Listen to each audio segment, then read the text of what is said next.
ঘটনায় চলে যাব। আমি আজকে শুরুতেই শুরু করতে চাই বাবু ভাইকে দিয়ে। সো বাবু ভাই, ওয়েলকাম ব্যাক। আশা করছি যে ভালো ছিলেন। আমরা চলে যাব আপনার ঘটনায় এবং শুনি আজকের প্রথম ঘটনাটি। তো এই ঘটনা ঘটেছিল 1985 সালে। তখন নাইমের মামা কেবল এসএসসি পাশ করেছেন এবং বেশ দুরন্ত স্বভাবের ছিলেন। ঘোরাফেরা করতেন, আনন্দ করতেন, বেশ মজা করতেন বন্ধুদের নিয়ে। তো এরকম একটা সময় তিনি আর তার বন্ধুরা চিন্তা করেন তাদের ওইখানে একটা চর ছিল এবং সেই চরের নামটা আমি বলছি না, তিনি উল্লেখ করেছেন চরের নাম, বাট আমি চাচ্ছি না চরের নামটা উল্লেখ করতে। তো চরটা ছিল তাদের সেই অঞ্চল থেকে বেশ অনেক দূরে। তো সেখানে নাকি লঞ্চে করে যেতে গেলে প্রায় 1.5 ঘন্টা সময়ের মতো লাগে এখনকার সময়, বাট সেই সময় ওই জায়গায় লঞ্চে সাধারণত যাওয়া হতো না, যেটা হতো নৌকায় করে যাওয়া লাগতো। তো ডিঙি নৌকায় করে গেলে প্রায় 6-7 ঘন্টা লেগে যেত সেখানে পৌঁছাতে। বেশ দূরের রাস্তা, মানে বেশ লম্বা সময় লেগে যেত সেখানে যেতে। এবং অনেকে সেখানে যেত আর্লি টাইমে এবং সেখানে যে পিকনিক করে চলে আসতো তারা। তো যেটা হতো, নাইমের মামারা চিন্তা করেছিল যে তারা যাবে, তাদের প্ল্যানটা ছিল অ্যাকচুয়ালি তারা সেখানে যাবে, যে পৌঁছবে সকালে রওনা দিয়ে দুপুরে পর পৌঁছাবে এবং সেখানে তারা সেখানকার পদ্মার ইলিশ, ফ্রেশ ইলিশ তারা সেখানে রান্না করে খাবে এবং রান্না করে খেয়ে বেশ সময় কাটাবে। যদি সন্ধ্যা হয়ে যায় হয়তো তারা চরেই রাত কাটাবে এবং পরদিন চলে আসবে। এরকম কিছু প্ল্যান তাদের ছিল, মানে দুরন্ত প্ল্যান যেরকম হয় আর কি, ইয়াং বয়সে আর কি, যখন মানুষের কেবল তারুণ্য এসে ভর করে, মানুষ এই ধরনের কাজকর্ম করতে খুব পছন্দ করে, অ্যাডভেঞ্চারাস হয়ে যায়। অনেকে আছে অনেক লম্বা সময় ধরে তারুণ্য ধরে রাখেন এবং তারাও এই ধরনের কাজ করতেই পছন্দ করেন, অ্যাডভেঞ্চার যারা পছন্দ করেন। যাই হোক, নাইমের মামা সেরকমই একজন মানুষ ছিলেন এবং তিনি প্ল্যান করলেন যে তিনি এবং তার বন্ধুরা যে তারা সেই চরে যাবেন এবং তারা এভাবে করবেন। চরটা বেশ অনেক দূরে, তার লাগোয়া কাছাকাছি একটা চর আছে যেখানে নাকি মাঝিরা বসবাস করে।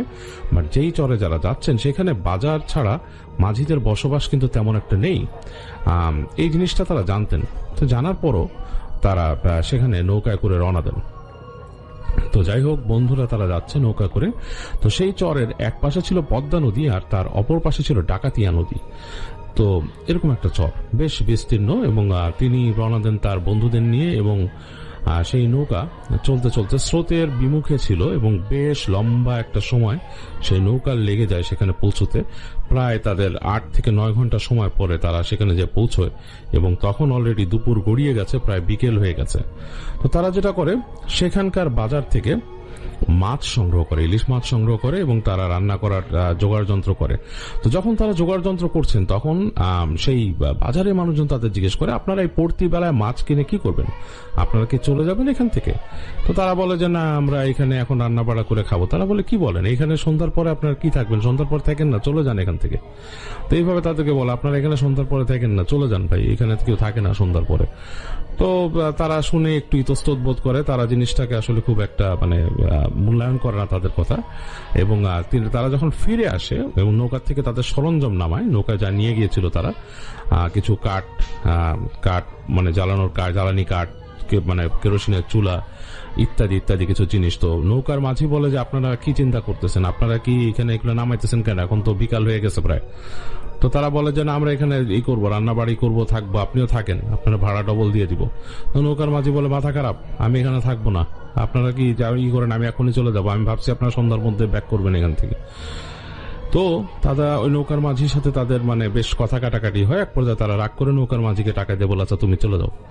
তো নৌকার মাঝি তাদের কথা শোনার সাথে সাথেই সে টাকা নিয়ে নৌকা নিয়ে ব্যাক করে চলে আসে, ব্যাক করে দেখে চলে যাচ্ছে।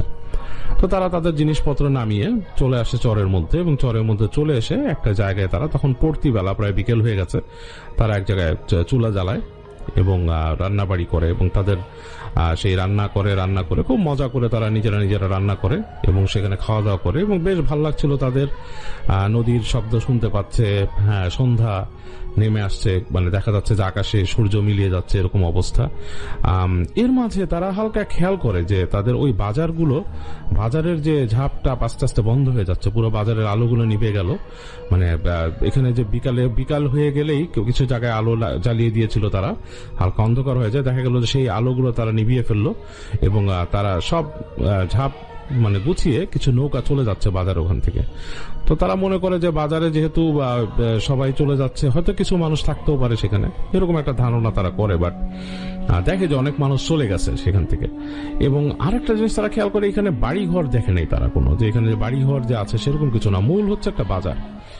তো যাই হোক, এসব খেয়াল করতে করতে সন্ধ্যা নেমে আসে, তারা খুব এনজয় করে, খাওয়া দাওয়া করে সেই সন্ধ্যাটা কাটাতে কাটাতে এক সময় দেখা যাচ্ছে যে সূর্য ডুবে গেল, নদীর বুকে মিলিয়ে গেল আলো, আর একটু পর আকাশে খুব সুন্দর একটা চাঁদ উঠলো এবং সেই চাঁদের আলো ধুয়ে দিচ্ছিল চারিপাশ। মানে একদম পুরা দেখা যাচ্ছে নদীর পাড় এবং আশেপাশের যে অঞ্চলটা পুরো চাঁদের আলোয় ধুয়ে যাচ্ছিল একদম, এবং বালির যে পাড় সেখানে পড়ে চিকচিক চিকচিক করছে। তো অসাধারণ দৃশ্য, তারা খুব এনজয় করলো। এনজয় করতে করতে তারা এক সময় বললো যে চলো আমরা হেঁটে এক কাজ করি, আমরা এই যে আমাদের সাথে যে কাঠটা সেটা নিয়ে ওই পারে যাই, চরের আরেক প্রান্ত যেটা আছে যেখানে নাকি ডাকাতিয়া নদী, সেখানে যাই। সেখানে যে আমরা একটা ক্যাম্প ফায়ার করি, আগুন টাগুন জ্বালায়, সেখানে আমরা বসি এবং আমরা এনজয় করবো। তো যে কথা মতো তারা তাদের সরঞ্জামগুলো মোটামুটি হাতে করে নিল। কয়েকজন বন্ধু ছিল, সবাই মোটামুটি নিজেদের হাতে হাতে নিয়ে নিল এবং কাঠগুলো নিয়ে তারা রওনা দিল। তো বললো যে বাজারে পাই দিয়ে যাই এবং কারোর সাথে কথাও বলি, যদি আমাদের থাকার প্রয়োজন পড়ে আমরা কি একটা মানে ঘর বা কিছু কি পাবো কিনা এখানে থাকার মতো এরকম। তো এই চিন্তা করতে করতে তারা যখন বাজারের কাছে গেল, দেখলো যে বাজারটা পুরো অন্ধকার হয়ে গেছে, পুরো অন্ধকার বাজার এবং ভুতুড়ে লাগতেছে। মানে জিনিসটা হচ্ছে যে বাজারের যেই দোকানগুলোতে ঝাঁপ ছিল সেগুলোতে ঝাঁপ ফেলা, আর যেখানে ঝাঁপ নাই সেই জায়গাগুলো খালি খা খা করতেছে, এবং মাঝখান দিয়ে হাঁটার মতো মানে আইল, এবং সেই আইল মানে রাস্তা আর কি, যেখান দিয়ে হেঁটে মানুষ যেতে পারে। তো যাচ্ছে দেখছে পুরা অন্ধকার খা খা করতেছে, এবং মানে একটা কুকুরও নাই। মানে একটা বাজারে কিন্তু শান্ত কুকুর থাকে, এদিক ওদিক ঘুমায়, দেখতেছে যে একটা কুকুরও নাই। তো এরকম একটা অবস্থা, এবং তারা বেশ হয়ে গেল, মানে একটু বুকের মধ্যে একটা ডিফারেন্ট টাইপের অনুভূতি হলো যে এরকম একটা ব্যাপার।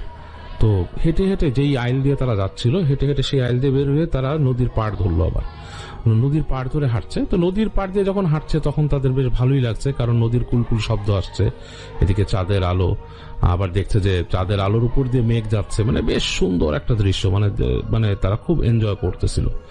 তো সেটা দেখে হাঁটতে হাঁটতে তারা সামনে চলে গেল। সামনে যেয়ে একটা জায়গায় যে দেখলো যে হ্যাঁ, এইখানে চরের শেষ প্রান্ত, বা এই জায়গাটায় কিছু গাছগাছালির মতো আছে, এবং গাছগাছালির মতো আছে এবং কিছু অংশ বেশ উঁচু হয়ে আছে একটা ঢিবির মতো। তো তারা চিন্তা করলো আমরা ওই ঢিবির ওখানে উঠে যাই, উঠে সেখানে আমরা চিন্তা করি কিছু ক্যাম্প ফায়ার টায়ার করবো। তো আস্তে আস্তে তারা যখন উঠে যাচ্ছে, তো যখন কাছাকাছি চলে গেছে, তখন হঠাৎ দেখলো চাঁদের আলোতে মনে হচ্ছে ঢিবির মধ্যে মাঝখানে কোন একটা জায়গায় কোন একটা শব্দ হচ্ছে, মানে মানে কচ কচ কট কট মট মট এরকম কিছু শব্দ। তো এই শব্দগুলো শোনার পরে তারা বেশ একটু অস্বস্তিতে পড়লো, কিসের শব্দ। আরো হেঁটে গেল, তখন দেখলো যে একটা জায়গায় মনে হচ্ছে যে একটা গোল ছায়ার মতো, মানে গোল ছায়ার মতো মানে মানুষ যদি একসাথে বসে থাকে, অনেকে মানে একসাথে লাইন হয়ে গোল দিয়ে বসে থাকে সেরকম। তো তারা যখন আরো কাছে গেল তখন দেখলো যে গোল হয়ে থাকা মানুষগুলোর মধ্যে থেকে, মানে মানুষ মানে কি, মানে যেরকম গোল হয়ে বসে থাকা একটা বৃত্তর মতো, কিন্তু মানুষ কিন্তু বোঝা যাচ্ছে না যে জায়গাটা, সেখান থেকে কিছু একটা ছিটকে পড়লো এই পাশে ওই পাশে। তো তারা বুঝলো যে কোনো একটা কিছু মনে হয় এখান থেকে কিছু ছিটতেছে বা কিছু করতেছে, এবং একটা বাজে গন্ধ তাদের নাকের মধ্যে, একটা প্রচন্ড বাজে গন্ধ তাদের নাকে বাড়ি মারলো। তো তারা আরো যখন এগিয়ে গেল, তো তারা এক ফ্রেন্ড কথা বলে উঠছে যে ওখানে কি, কি নিজেদের মধ্যে কথা বলছে, একটু সে মানে একটু ভয় পেয়ে কথা বলছে যে কি এখানে কারা।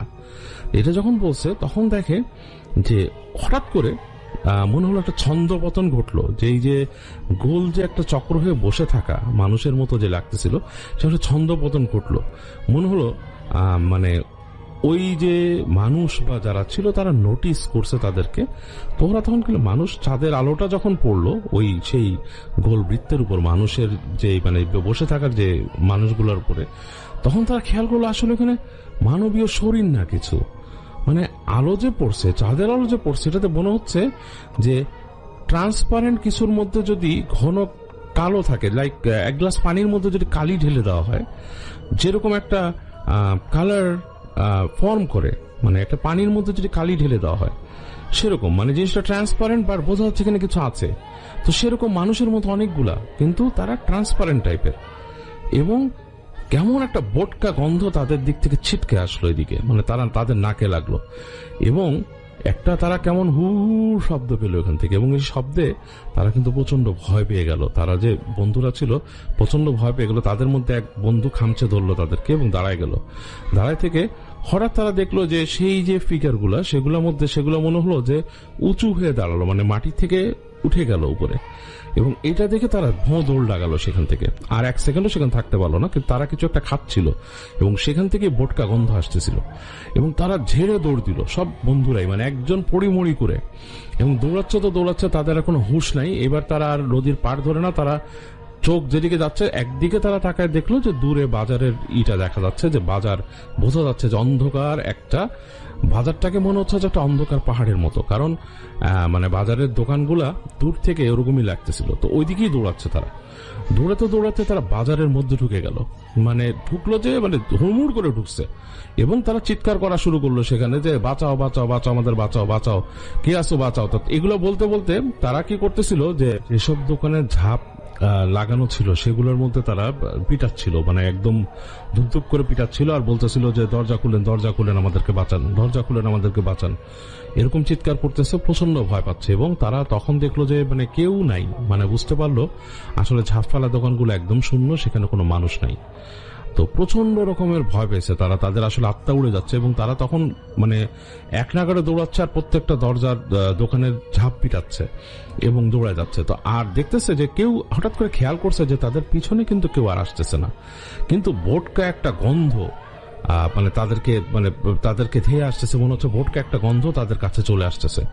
তো এরকম করতে করতে তারা যখন নাকি একদম নদীর পাড়ে চলে আসছে, তো তখন তারা মনে হচ্ছে তাদের সাথে কেউ একজন কিচকিচ স্বরে কথা বলার চেষ্টা করতেছে, এবং গলাটা মানে একদম মনে হচ্ছে কিচকিচ কিচকিচ গলা, এরকম একটা শব্দ তাদের কাছ দিয়ে যাচ্ছে, মানে কানে আসা শুরু করলো যে কথা বলার মতো, মনে হলো কেউ একজন দাঁড়ায় আছে পিছে। তো এইরকম একটা সময় হঠাৎ করে তারা চিৎকার করা শুরু করলো, এবং তাদের বন্ধুদের মধ্যে কয়েকজন পানিতে নেমে গেছে, ভয়ে পানিতে প্রায় কোমর পানিতে নেমে আসছে, বসে চিৎকার করতেছে এবং দোয়া পড়া শুরু করছে, চিল্লায় দোয়া পড়তেছে। এই সময় হঠাৎ করে তারা খেয়াল করলো যে একটা নৌকার মতো একজন মাঝি, মানে ওনার একটা অন্ধকারের মতো একটা অবয়ব হঠাৎ করে ফুটে বেরোলো নৌকা। তো সেখান থেকে বলতেছে যে আপনারা কি করতেছেন, এখানে আসা তো নিষেধ, এখানে কেন আসছেন আপনারা? তো তারা বলতেছে আমাদেরকে বাঁচান প্লিজ, আমাদেরকে বাঁচান, এরকম করে চিৎকার করতেছে। তো সেই মাঝি বললো যে আমি ডাঙায় আসতে পারবো না, আপনারা এসে নৌকায় উঠেন, এখানে সাঁতরায় আসেন এতটুকু। তো তারা যেটা করলো, তখন যে যেভাবে পারছে তারা বন্ধুরা সবাই সাঁতরায়, তাদের সাথের জিনিসপত্রের কোনো চিন্তা নেই, তারা কিন্তু খালি হাত, তারা কোনো মতো সাঁতরায় নৌকায় উঠে গেল। তো নৌকা ওঠার পর নৌকাটা মোটামুটি একটু বড়ই ছিল, আগের নৌকার থেকে বেশ বড়, একটু ডিফারেন্ট দেখলো যে নৌকাটা বেশ স্ট্রং। তো সেই নৌকার মাঝি বললো যে আপনারা এখানে কেন আসছিলেন, এখানে জানেন না সন্ধ্যার পরে থাকতে হয় না? তো তারা বলতেছে ভয় পেতেছে, এবং তারা বলতেছে আমরা তো আসছিলাম এখানে, তো আমরা মনে করছিলাম মানুষ থাকে, আসলে যে কেউ থাকে না আমরা তো জানতাম না। তো মাঝি বলে আর কখনো এইসব জায়গায় আসবেন না বলে মাঝিটা নৌকা বাওয়া শুরু করলো, এবং বাইতে অনেকক্ষণ হয়ে গেল। এক সময় গভীর রাতে, মানে মাঝরাতের পরে, মানে রাত 2-3টার দিকে তারা যে পৌঁছাইলো পাশের যে একটা মানে আর কি একটা চরের মতো ছিল, যেখানে কি মাঝিদের থাকার জায়গা আছে সেখানে। তো সেখানে পৌঁছায় দিয়ে সে মাঝি, যেটাও নিশুতি একটা গ্রাম, কেউ নাই সেখানে, কুকুর ডাকতেছে, এবং রাত্রেবেলা মানে নিশুতি একটা গ্রাম। তো তারা ভয় পেয়েছিল বন্ধুরা নামতে সেখানে। তো সে মাঝিদের গ্রামে তাদেরকে নামাই দিল, বললো এর বেশি আমি যাব না, এত রাতে শুধু আসছি আপনাদের বাঁচানোর জন্য বলে সে মাঝি। এবং এই কথাটা তাদের কাছে একটু অবাক লাগলো যে এইটা কেমন কথা, এত রাতে আসছি তো আপনাদের বাঁচানোর জন্য। তো এটা শুনে তারা তারপরে নামলো, নেমে গেল সবাই, তার কিছু করার নাই। তো সেই গ্রামে তারা উঠে তারা হেঁটে যাচ্ছে, গ্রামের সব বন্ধ, সবাই ঘুমায় আছে, কেউ মানে আর কি ওখানে ওরকম নাই। এখন কি করবে, পুরা নিশুতি গ্রাম। তো এরকম করতে করতে তারা এরকম গেল, তো যে মনে হলো যে একটা বাসায় যে আমরা একটু নক করি। তো সেই বাসায় যে তারা নক করে খুব বললো আমাদেরকে একটু বাঁচান, আমরা বিপদে পড়ে আসছি।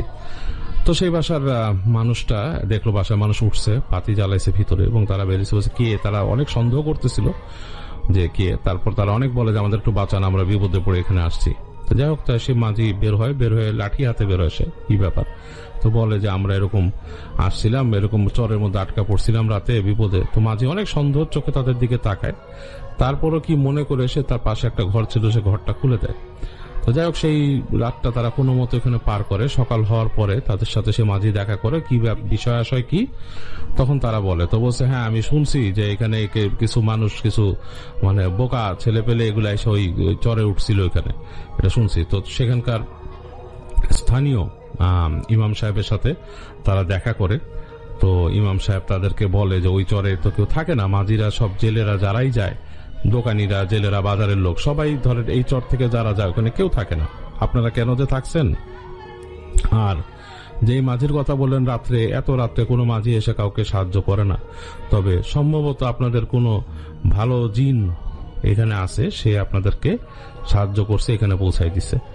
যাই হোক, আল্লাহ আপনাদেরকে বাঁচাই দিছে, আপনারা আল্লাহর কাছে শুকর আদায় করেন, এরকম বলে সেই ইমাম সাহেব তাদেরকে করলো আর কি।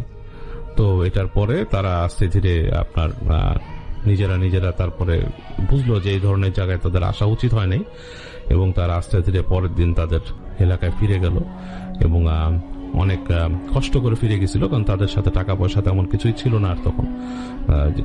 কোনো মতে তারা অনেক কষ্টে ফিরে গেছিল, এবং সেগুলা পরবর্তীতে তারা রিকভার করে। কারণ এখনকার মতো তো সিস্টেম নাই যে এখন যেমন আমরা চাইলেই বিকাশ করতে পারি বা টাকার অ্যারেঞ্জ করতে পারি, তখন তো সেরকম ছিল না। তো যাই হোক, তারা অনেক কষ্টে তাদের এলাকায় ফিরে গেছিল, এবং সেটা তাদের অনেক কষ্ট হয়েছে। তো যাই হোক, এই ছিল নাইম হোসেনের পাঠানো কাহিনী, আমি আপনাদের সাথে শেয়ার করলাম। এই মুহূর্তে আছেন আপনাদের সবার প্রিয় ডক্টর আলিফ, এবং যার ঘটনা আপনারা সবসময় শুনতে চান, শুনতে পছন্দ করেন, শুনতে ভালোবাসেন, এবং আমন্ত্রণ জানাচ্ছি আমাদের আজকের এই এপিসোডে ঘটনা শেয়ার করার জন্য। তো আমি যে ঘটনাটা এখন শেয়ার করব সেটাও জাহিদ ভাইয়ের ঘটনা। এই ঘটনা 4 বছর আগের একজন ভদ্রলোকের। বেসরকারি একটি প্রতিষ্ঠানে তিনি জব করতেন এবং তার নাম ছিল টুটুল। তো ভদ্রলোক ট্রান্সফার হয়েছে কোনো একটা এলাকায় থেকে তাদের ঢাকায় তাদের কোম্পানির মূল অফিসে চলে আসেন। তো তার পরিবারে ছিল 1 বছর বয়সী একটা শিশু এবং তার স্ত্রী। মালিবাগের কোনো একটা এলাকায় তিনি থাকতেন, এবং ঘটনা শুরু হয় একদিন রাতে। তিনি একদিন গাড়িতে তার বাসায় উদ্দেশ্যে যাচ্ছিলেন, তিনি নিজেই গাড়ি চালাচ্ছিলেন। তখন সময় আনুমানিক রাত 1টা কি 1:30 হবে। টুটুল সাহেবের মনে হলো প্রায় 30-60 কিলোমিটারের আশপাশের স্পিডে গাড়ি চালাচ্ছেন তিনি কুড়িল বিশ্ব রোডে। প্রথমে তিনি খেয়াল করলেন গাড়িটা ভারী ভারী লাগছে, যেন ভারী কিছু তার গাড়ি টেনে নিয়ে যাচ্ছে। তিনি স্পিড বাড়িয়ে চলছিলেন। তিনি খেয়াল করলেন সাইড গ্লাসে দেখা যাচ্ছে গাড়ির কেউ পেছনে দৌড়াচ্ছে। দ্বিতীয়বার তিনি তাকিয়ে দেখেন, কিছু দেখলেন না। কিছু মিনিট পর তিনি লক্ষ্য করলেন গাড়ি 70+ স্পিডে চলছে, কিন্তু তার পথ যেভাবে এগোনোর কথা সেভাবে এগোচ্ছে না, অনেকটা রিকশার গতিতে চলছে। হঠাৎ তিনি ধূপ করে তার চলন্ত গাড়ির ছাদে কিছু পড়ার শব্দ পেলেন, এবং কয়েক সেকেন্ড পর থেকে গাড়িটা ভীষণভাবে কেঁপে উঠতে লাগলো। তিনি স্পষ্ট শুনতে পেলেন কর্কশ ভয়ানক কণ্ঠে, এই গাড়ি থামা।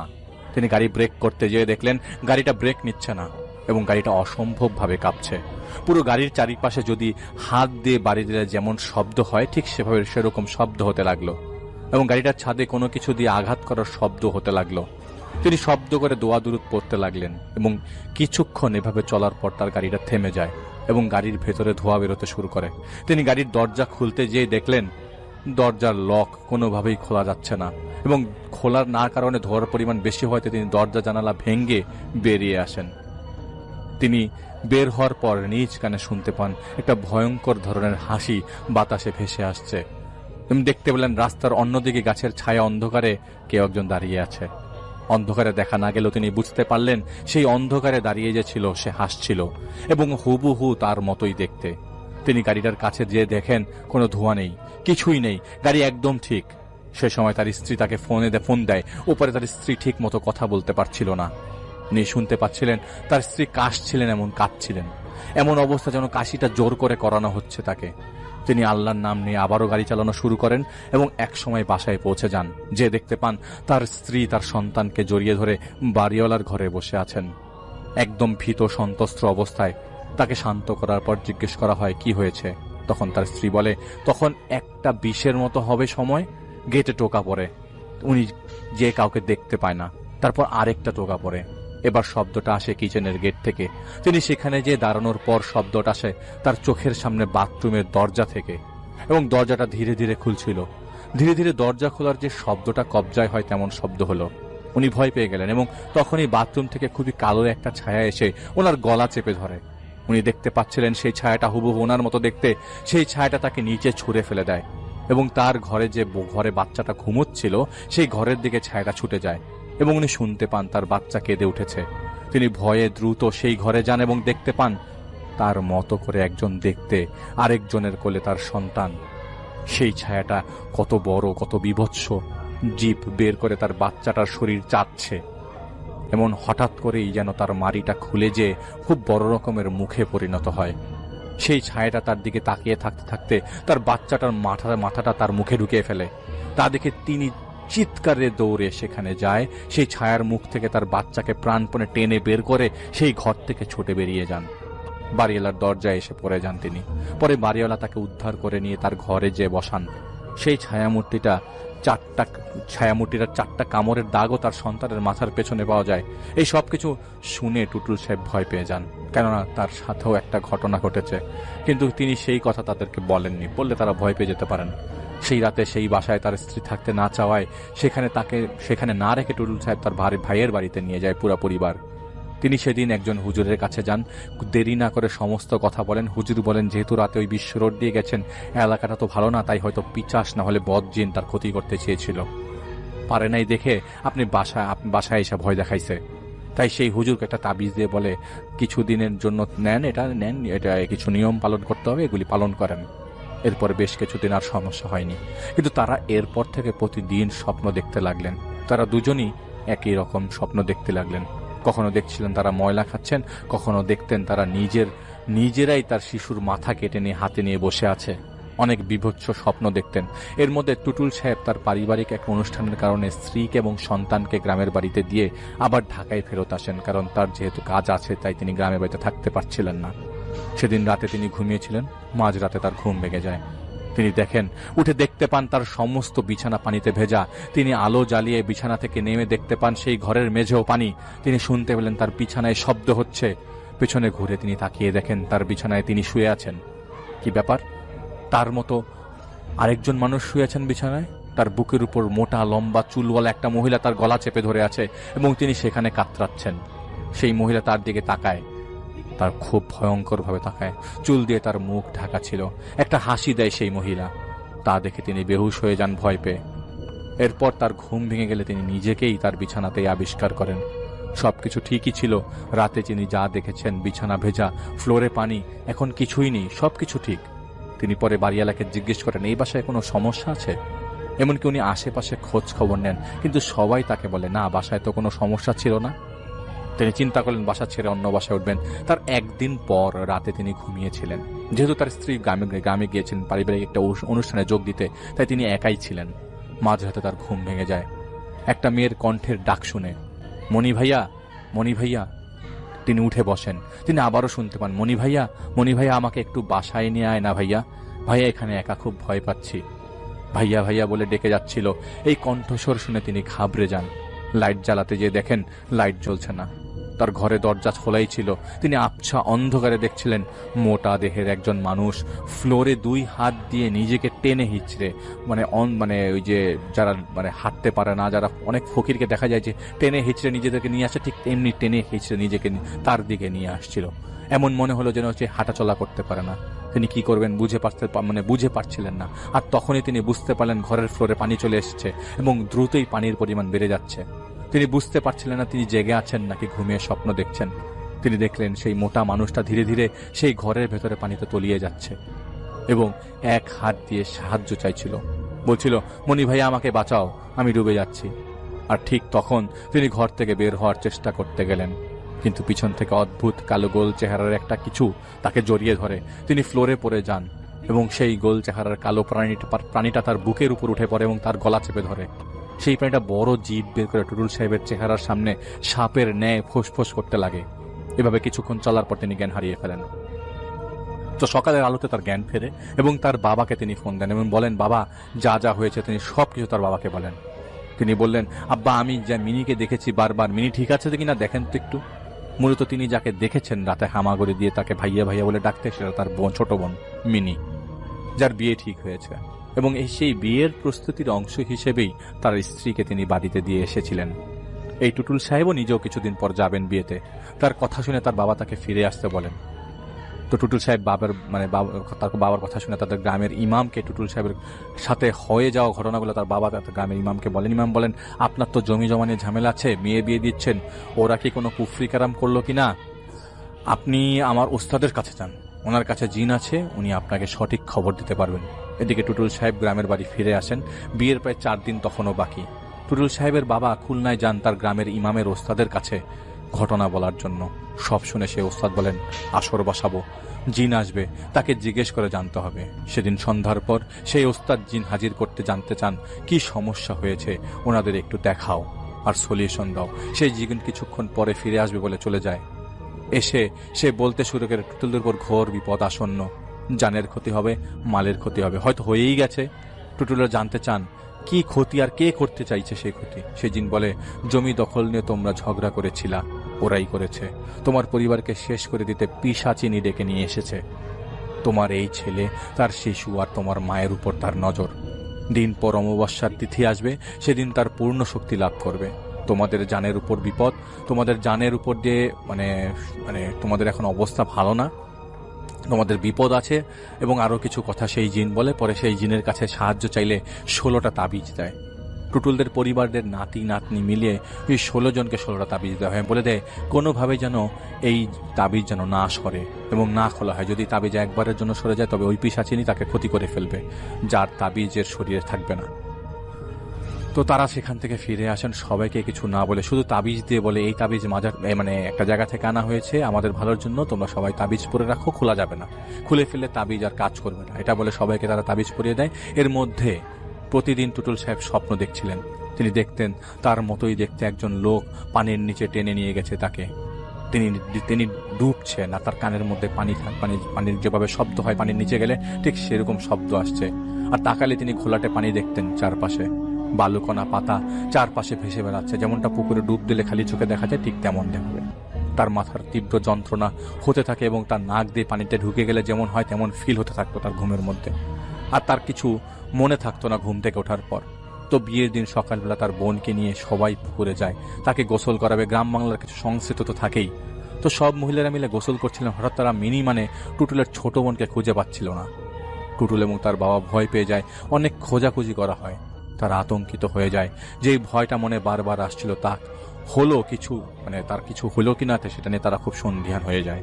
বাড়ির অনেক লোক মিলে খোঁজাখুঁজি করে, কিন্তু তারা নিখোঁজ হওয়ার 4 থেকে 5 ঘন্টা পর ওই মিনির ঘরেই তাকে ঝুলন্ত অবস্থায় পাওয়া যায়। জাহিদ ভাই নিজেই সেই ছবিটা দেখেছে এবং তার খুব খারাপ লেগেছিল। তারা তাকে উদ্ধার করে হাসপাতালে নিয়ে যায় এই আশায় যদি একটু হলেও দম থাকে ডাক্তার কিছু করতে পারবে, যদি আল্লাহ কিছু করতে পারে। সব আশা মিটে গেল। বিয়ে বাড়িতে মাতম। এমন ঘটনায় সকলেই ভেঙে পড়ে। টুটুলের বাবা তার পরিবারকে টুটুলের সাথে হওয়া সবকিছু এবং খুলনার ওস্তাদ সেই জিনের হুজের সাথে কথা বলা সবকিছু খুলে বলেন। কিছুদিন পর টুটুলের বড় ভাই এবং তার বাবা পুনরায় সেই ওস্তাদের কাছে যায় জিনের কথা বলতে। সেই জিন তাদের বলে হয়তো ধোকা দিয়ে তাবিজ খুলে ফেলে তোমার মেয়েকে মেরে ফেলেছে। এখন সবাই সাবধানে থাকো, বিশেষ করে টুটুলকে, কারণ ওকে আগে টার্গেট করেছে। ওর ক্ষতি করতে না পেরে তোমার মেয়েকে নিয়ে গেছে। আর তুমি অন্য কাউকে খুঁজো, কারণ আমার এত জোর নেই যে আমি এই পিশাচিনীর সাথে লড়বো। সব কথাই হলো, কিন্তু একটা প্রশ্নের উত্তর পাওয়া গেল না। তা হলো মিনি সবার সাথে গোসল করছিল, কেউ তাকে উপরে উঠতে দেখেনি। আর তার মৃত শরীর সেই ঝুলন্ত ভাবে অবস্থায় পাওয়া গেল ঘরের ভেতরে, গেট লাগানো অবস্থায়। তাহলে মিনি কখন ঘরে গেল? কিছুদিন পর টুটুল সাহেব প্রতিদিন রাতে স্বপ্ন দেখতে লাগলেন তিনি ঘোলা পানিতে ডুবে যাচ্ছেন, আর সেই পানির তলদেশে তার বোন উপর হয়ে ভেসে আছে। এমনভাবে কিছুদিন যাওয়ার পর টুটুল সাহেব আচরণ পরিবর্তন আসতে থাকে। একদম চুপ হয়ে যান তিনি, তাকাতেন না কারোর দিকে, মুখ তুলে খাইয়ে দিলে খেতেন না, না হলে খাইয়ে দিলে খেতেন, নাহলে খেতেন না। রাতের বেলা প্রতিদিন বের হয়ে যেতে চাইতেন বাসা থেকে, শুধু বলতেন মিনি আমাকে ডাকে, আমাকে যেতে হবে, আমার বোনটা একা, ও ভয় পাচ্ছে।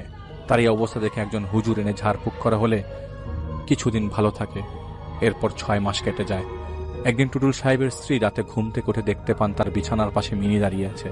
তার শরীরটা ফুলে ফেপে আছে, টপ টপ করে পানি পড়ছে, বোটকা গন্ধ আসছে শরীর থেকে, এবং সেই লোলুপ দৃষ্টিতে তার প্রায় 2 বছর বয়সী বাচ্চাটিকে দেখছে। তার সাথে মিনি রূপী সেই পিশাচের চোখাচোখি হয়, এবং তখনই মিনি রূপী পিশাচটা ওনার হাতে কামড় দিয়ে ফেলে এবং 4 তলার জানালা দিয়ে লাফ দিয়ে চলে যায়।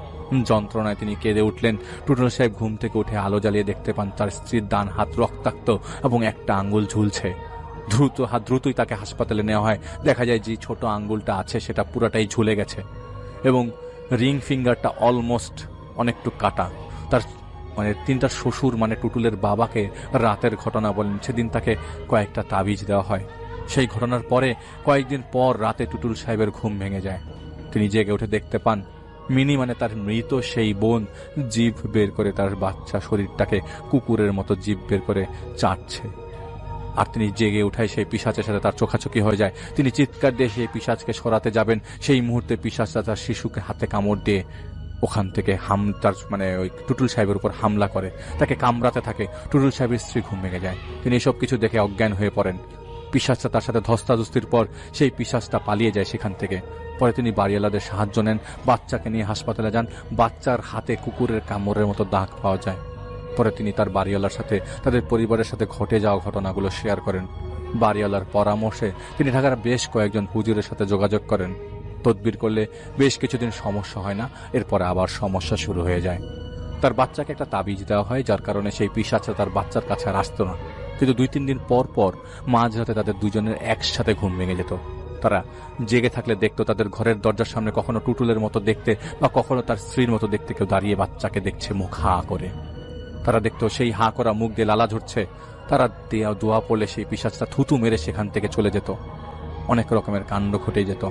তাদের জীবনটা দুর্বিষহ ছিল। বেশ কয়েকবার বোতলে বন্দি করা সত্ত্বেও কোনো ফল পাচ্ছিল না কোনোভাবেই তারা। তো ঘটনা প্রবাহে তাদের সাথে পরিচয় হয় জাহিদ ভাইয়ের। তো জাহিদ ভাইয়ের সাথে ভদ্রলোক দেখা করেন এবং জাহিদ ভাইকে প্রায় 3 ঘন্টা ধরে সবিস্তারে সবকিছু বলেন, যা আসলে লেখা সম্ভব হচ্ছে না। অনেক কিছু তিনি লিখতে পারেননি। তার নাম ঠিকানা বিস্তারিত নিয়ে রাতের বেলা জাহিদ ভাই তার আমির সাহেবকে দেন। আমির সাহেবের প্রথম কথা হলো, এটা তো আদিম যুগ নয়, এখনো ইনসান এতটা নিচে নামতে পারে, এতটা কলুষিত তাদের অন্তর, ফল পেতেই হবে, শাস্তি হবেই। আমি চাই না তোমাকে সব শোনাতে, কিন্তু আমার মতো যাদের কাছে গিয়েছিল তারাও জেনে গিয়েছিল সত্যটা কি। এটা জাহিদ সাহেবের আমির বলছে, কিন্তু তা প্রকাশ করা সম্ভব না সবার পক্ষে। আমিও তোমাকে বলতে চাই না। টুটুলের জেনে লাভ নেই কেন এমন ঘটনা ঘটছে। টুটুলকে বলে দাও, পিশাচ থাকুক বা প্রেত, যেই থাকুক না কেন, আমরা চেষ্টা করব, আল্লাহ যদি চান তবে তারা সরে যাবে। কিন্তু এতটুকু জেনে রাখো, সব শয়তানের মূল কিন্তু টুটুলের বাবা। কোথায়, কেন, কিভাবে, কে, কখন, এগুলোর কিছুই বলবো না আমি। তাকে বলে দাও পিশাচের আসর আছে, সরানোর চেষ্টা করব। ব্যক্তিগতভাবে আমি পিশাচগুলোকে ঘৃণা করি, কেননা আমার দেখা মতো মানুষের জাদু, বান, কুফরি জাতীয় ক্ষতির পেছনে 90%-এর বেশি সময় এরা ইনভলভ থাকে। আমি সচরাচর অবাক, জাহিদ ভাই সচরাচর অবাক হয় না, তাই ওনাকে বেশি প্রশ্ন করলো না। শুধু একবার বলেছিল, একদিন তো জাহিদ ভাই জেনে যেতে পারে তখন। তো জাহিদ ভাই আমির বলে, পারলে হজম করে নিও, না পারলে হজম করে না পারলেও হজম করে নিও। তো জাহিদ ভাই কয়েকদিন পর টুটুল সাহেবের বাসায় যায়। ওনার ঘরে প্রবেশ করার পর জাহিদ ভাই পচা ডিমের গন্ধ পেতে থাকে, যেটা স্বাভাবিকভাবেই কেউ টের পায় না জাহিদ ভাই ছাড়া। এবং তার ঘরের বাথরুম থেকে কেউ জাহিদ ভাইকে দেখছিল, এটা জাহিদ ভাইয়ের মনে হচ্ছিল। ওনার স্ত্রী এবং সন্তানকে আগেই সে বাসা থেকে সরিয়ে দেওয়া হয়। টুটুল সাহেব তার একটা বন্ধু ছিল সেখানে, তো তাকেও জাহিদ ভাই বেরিয়ে যেতে বলে এবং বলে যে আপনারা সিঁড়ির ঘরে দাঁড়িয়ে থাকেন, ভেতরে ঢুকবেন না। তো জাহিদ ভাই পুরো ঘর অন্ধকার করে দিয়ে জাহিদ ভাই আমির সাহেবকে ডাকে। উনি এসে সেই পিশাচকে সামনে আসতে কমান্ড করে এবং জাহিদ ভাইয়ের মতো জাহিদ ভাই তার প্রসিডিওর করছিল। অনেক প্রক্রিয়া করা হয় এবং আসলে কাউকে বলা সম্ভব না। জাহিদ ভাই ডাকলেও কেউ আসবে তা নয়, তাই এখানে অনেক সময় লাগে। আর জাহিদ ভাই পুরা বিস্তারিত লিখতে পারেনি আমাকে ঘটনাটা।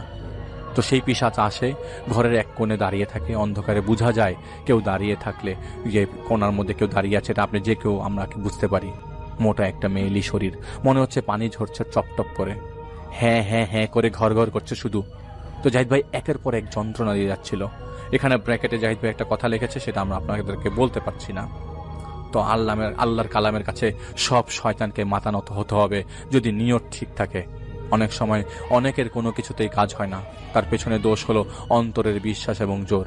সেই পিশাচ তার মায়া জাদুর খেলা খেলতে চেয়েছিল, সফল হয়নি।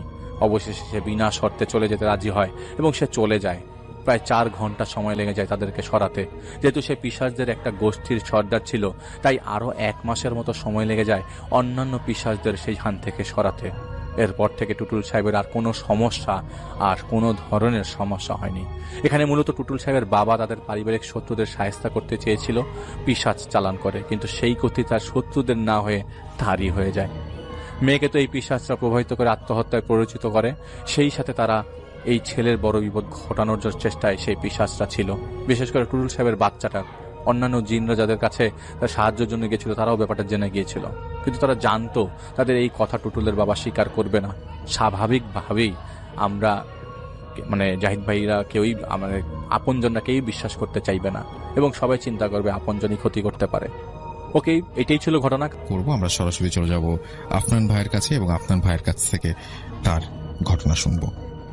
এবারের ঘটনাটি ব্ল্যাক ম্যাজিক কেন্দ্রিক। আপনারা অনেকেই ব্ল্যাক ম্যাজিকের ঘটনা শুনতে চান, তো এমন একটি ভয়ানক ঘটনা আমাদেরকে চট্টগ্রাম জেলার হাটহাজারী উপজেলার চিকনদন্ডি লালিয়ারহাট গ্রাম থেকে আমাদেরকে পাঠিয়েছেন সৈয়দ মোহাম্মদ মুকিন ভাই। উনি পেশায় একজন টেক্সটাইল ইঞ্জিনিয়ার। ওনারা সপরিবারে বর্তমানে আমানবাজার বাসায় থাকেন, আর ঘটনাটি মূলত ওনাকে কেন্দ্র করেই। তিনি লিখেছেন যে তিনি ব্ল্যাক ম্যাজিকের শিকার হয়েছেন, আর এই ঘটনার পেছনে হতে পারে যে পারিবারিক হিংসাই দায়ী। পারিবারিক হিংসার বশবর্তী হয়ে কেউ হয়তোবা ওনাকে ব্ল্যাক ম্যাজিক করেছেন। তো শুরুতে উনি বুঝতে না পারলেও ঠিক যেভাবে ঘটনাটা শুরু হয় সেই বিষয়টি তিনি আমাদেরকে জানিয়েছেন, আর সেটি আমি এখন আপনাদেরকে বলার চেষ্টা করব ইনশাল্লাহ। ঘটনাটি মূলত শুরু হয় তিনি যখন ইঞ্জিনিয়ারিং পাশ করে বের হন তখন থেকে। একদিন রাতে তিনি এক ভয়ঙ্কর স্বপ্ন দেখেন। তিনি কখনোই কল্পনা করেননি যে এই স্বপ্নটি কখনো বাস্তবে তার সামনাসামনি ফেস করতে হবে বা তাকে ফেস করতে হবে। তিনি স্বপ্নে দেখেন এক বিশাল লোমওয়ালা কুৎসিত দেহের এক দানব ওনার নাম ধরে ডাকছে। দানবটি এত বিশাল ছিল যে বড় বড় আস্ত বিল্ডিং তার পায়ের নিচে একদম পিষে যাবে, ভেঙে গুঁড়ো গুঁড়ো হয়ে যাবে। সে ভয়ঙ্কর হুঙ্কার করে ওনাকে খুঁজছে, আর ওনাকে না পেলে সবাইকে মেরে ফেলবে এই বলে হুঙ্কার দিচ্ছিল আর চিৎকার করছিল। এগুলো কিন্তু স্বপ্নের মধ্যে ঘটছিল। স্বপ্নের মধ্যেই তিনি ভয়ে ছুটাছুটি করছিলেন। হঠাৎ করে তিনজন মানুষ একটি গাড়ি নিয়ে তার সামনে চলে আসে। এদের মধ্য থেকে একজন বলে ওঠে, এই ছেলে, দ্রুত এই গাড়িতে উঠে পড়ো। এই গাড়িতে তোমাকে যদি সামনের গেটটা পার করে দেই তাহলে তুমি বেঁচে যাবে। তখন তিনি আর কোনো চিন্তা না করেই লাফ দিয়ে গাড়িতে উঠে পড়েন। তিনি যখনই গাড়িতে উঠে পড়েছেন তখন তিনি পেছন দিকে তাকিয়ে দেখেন যে সেই দানবটি টের পেয়ে গেছে যে উনি গাড়িতে উঠেছেন। তখন গাড়ি সহ তাকে পিষে মেরে ফেলার জন্য পেছন থেকে ছুটে আসছে। তিনি বারবার গাড়ির পেছনের জানালা, যেটা আমাদের ব্যাক সাইডে যে জানালা থাকে, সেদিক দিয়ে তাকাচ্ছিলেন এবং তিনি দেখতে পাচ্ছেন সেই দানবটি দৌড়ে ছুটে আসছে আর বলছে, দাঁড়া, আমি এক্ষুনি তোকে মেরে ফেলবো, পিষে মেরে ফেলবো, গুঁড়ো গুঁড়ো করে দেবো এই গাড়ি। কিন্তু সেই গাড়িটি যখনই ওই একটা গেট পার হয় তখন ওই দানবটি থেমে যায় আর আসতে পারে না। আর এই সময় তার স্বপ্নটিও ভেঙে যায়। সকালবেলা ওনার মাকে এই স্বপ্নের কথা যখন বলেছেন তখন তার মা বলেন যে তুমি তো মাঝে মাঝেই ঘুমের ঘোরে অনেক উচ্চ স্বরে শব্দ করো, দুঃস্বপ্ন দেখো, হয়তো এটাও এমন কিছুই হয়েছে, ও চিন্তা করো না, কিছু হবে না। মোটামুটি এর পরে 6 থেকে 7 দিন বেশ স্বাভাবিক গিয়েছিল। এক সপ্তাহের মাথায় এক সন্ধ্যায় একটি ঘটনা ঘটে। সেটা হচ্ছে ওনাদের বাড়ির, মানে পুরাতন বাড়ির পুকুর পাড়ের বাঁশ ঝাড় রয়েছে। তারা সন্ধ্যার সময় লক্ষ্য করেন যে বাঁশ ঝাড়ে খুব বাতাস আসছে মনে হচ্ছে, কিন্তু অদ্ভুত ব্যাপার, বাতাস আসছে, তাদের গায়ে লাগছে, কিন্তু ওখানকার কোনো মানে গাছের একটা পাতাও, এমনকি বাঁশের একটি পাতাও কিন্তু নড়ছিল না। অদ্ভুত ব্যাপার। এর 2 থেকে 3 মিনিট পর সবাই শুনতে পায় একটা করুণ বাঁশির সুর। এই বাঁশির সুরটা ওই বাঁশ ঝাড়ের ভেতর থেকে আসছিল। তখন ওনার বড় ভাই চিন্তা করে, কি ব্যাপার, এই সন্ধ্যার সময় বাঁশি বাজায় কে বাঁশের মধ্য থেকে, যাই একটু গিয়ে দেখে আসি। তো ওনার বড় ভাই একা একাই যখন সামনের দিকে এগিয়ে যান তখন উনি দৌড়ে আবার ফেরত আসেন বাড়ির দিকে। তখন সবাই বলে যে কি ব্যাপার, তুমি না দেখতে গেলা যে বাসার মধ্যে কেউ আছে কিনা, বাঁশি বাজাচ্ছে কে, এটা দেখার জন্য গেলা, চলে আসলা কেন? তখন তিনি বলেন যে তিনি যখন ওই বাঁশঝাড়ের কাছাকাছি গিয়েছেন, কেউ একজন রাগান্বিত স্বরে জোরে তাকে ধমক দিয়েছেন এবং বলেছেন এক্ষুনি বাড়িতে যা। তিনি যখনই এই ধমক খেয়েছেন তখনই তিনি আয়াতুল কুরসি পড়ে শরীরে ফু দিয়ে ঝেড়ে দেন এক দৌড় তার বাড়ির দিকে। কিন্তু এই ধমকের যে শব্দটি, এটি কিন্তু ওনারা দূর থেকে কিছুই শোনেননি। যাই হোক, রাতে যখন তিনি শুয়ে পড়েন, হঠাৎ ওনার ঘুম ভেঙে যায় ধূপধাপ আওয়াজে। মনে হচ্ছে ওনার বাড়ির চারদিকে বিশাল এক দানব হেঁটে বেড়াচ্ছে, চারদিকে পায়চারি করছে। তার বিশাল বিশাল পায়ের পদক্ষেপের কারণে মাটি কেঁপে উঠছে। এই কারণে মনে হচ্ছে ভূমিকম্প শুরু হয়েছে। উনি খুবই অবাক হয়ে যান। এর কিছু সময় পর একটি বিড়াল ভয়ঙ্কর সুরে ওনার নাম ধরে ডেকে ওঠেন। প্রিয় লিসেনার্স, বিড়াল যদি কোনো মানুষের নাম ধরে ডেকে ওঠে, এটা কেমন শোনা যাবে? ওই বিড়াল ডেকে ওঠে মুকিন, মুকিন, কারণ ওনার নাম তো মুকিন ছিল। তো বিড়ালের কণ্ঠে ওনার নাম ডাকা শুনে উনি খুবই ভয় পান। আর এই ডাকের মধ্যে কি এক অদ্ভুত মায়া ছিল, আমার খুব ভয়ও ছিল। আর বিড়ালটি মনে হচ্ছে যে আর্তনাদ করে নাম ধরে ডাকছে। মুকিন ভাই কিন্তু কিছুই বুঝতে পারছিলেন না যে আসলে কি হচ্ছে বাইরে, কে এমনটি করছে, এই ভয়ঙ্কর দানবটি কেন বাড়ির চারদিকে হাঁটাচলা করছে। আগে তো কখনো এমন হয়নি। এরপর ওনার বাড়ির গলির এক পাশ থেকে আর এক পাশে ওই বিড়ালটি হেঁটে হেঁটে যাচ্ছে আর আসছে। একটা সময় তিনি ওনার খাট থেকে উঠে বসেন যে জানালা খুলে দেখতে যাবেন যে এটি আসলে কি। এমন সময় মনে হলো কেউ একজন খুব আলতো ভাবে তাকে শুইয়ে দিল। যেভাবে উনি বসেছিলেন তখন মনে হলো কেউ একজন ওনাকে শুইয়ে দিল। অদ্ভুত ব্যাপার, কিন্তু কে যে শুইয়ে দিল তিনি আসলে বুঝতে পারেননি। এতটা আলতো ভাবে শুইয়ে দিয়েছে যে তিনি আসলে বুঝতেই পারেননি এটি কোনো অশরীরী তাকে শুইয়ে দিয়েছে নাকি এমনিতেই তিনি শুয়ে পড়েছেন। কিছু সময় পর আবার তার ঘুম ভেঙে যায় ধূপধাপ আওয়াজে। আমারও মনে হচ্ছে সেই ভয়ঙ্কর দানবটি বাড়ির চারদিকে হাঁটাচলা করছে। আর এই হাঁটাচলার আওয়াজ যখন থেমে যায়, আবার সেই বিড়ালের ডাক শুরু হয়ে যায়। এটা এমন নয় যে তিনি ঘুমিয়েছিলেন, তিনি কিন্তু একদম সজ্ঞানে ওই বিড়ালটির ভয়ঙ্কর চিৎকার এবং ওনার নাম ধরে ডাকার শব্দ শুনতে পাচ্ছিলেন। হঠাৎ করে ফজরের আজান ভেসে আসে দূরের কোনো মসজিদ থেকে। মনে হয় যে সবকিছু একদম শান্ত হয়ে গেছে, চারদিকে কেউ নেই, কিচ্ছু নেই, কোনো বিড়াল নেই এবং সেই ভয়ঙ্কর দানবের হাঁটাহাঁটির শব্দটি পর্যন্ত নেই। তো যাই হোক, তিনি ঘুমিয়ে পড়েন। সকালে যখন উনি ওঠেন তিনি তার মায়ের কাছে সব ঘটনা খুলে বলতে যান, কিন্তু তিনি দেখতে পান তার মায়ের দু চোখ জলে ভেজা। তখন তার মা নিজে থেকেই বলেন যে গত রাতে যা ঘটেছে আমি সব শুনেছি, তুই স্বপ্নে যা দেখেছিলি সেটি আসলে বাস্তবে ঘটছে, আর এই বিড়ালের তোর নাম ধরে ডাকার শব্দ আমি স্পষ্ট শুনেছি। মুকিন ভাই তো অবাক যে আমার মাও শুনেছে। তিনি ভেবেছিলেন হয়তোবা শুধু উনিই শুনেছেন, আর কেউ শোনেনি। তার মা বলে, আমি এই ঘটনা যখন ঘটছিল তখন থেকে আমি এক মুহূর্তের জন্য চোখের পাতা এক করিনি। আমি সারা রাত আল্লাহর কাছে দোয়া করেছি যেন তোর কোনো ক্ষতি না হয়। এই কারণেই হয়তোবা তিনি যখন উঠে দেখতে যাচ্ছিলেন জানালা খুলে যে আসলে বাইরে কি, তখন হয়তোবা ওনার মায়ের দোয়ার কারণেই উনি বাইরে যেতে পারেননি। কোনো ফেরেশতা এসে হয়তো ওনাকে শুইয়ে দিয়েছেন, এমনটা হতে পারে। যাই হোক, যার ফলে ওই রাতে তিনি বেঁচে গিয়েছিলেন। এর 1-2 দিন পরে ঘটে আরো একটি ঘটনা।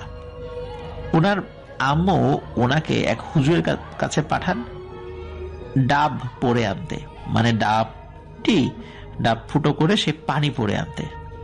তো উনি ওই সময় বৃষ্টি হচ্ছিল, এক হাতে ছাতা আর হাতে ডাব নিয়ে তিনি বাসায় ফিরছিলেন। তো সন্ধ্যা লাগে লাগে ভাব এমন একটি অবস্থা। ওই পথ দিয়ে আসার সময় একটি বট গাছ আছে।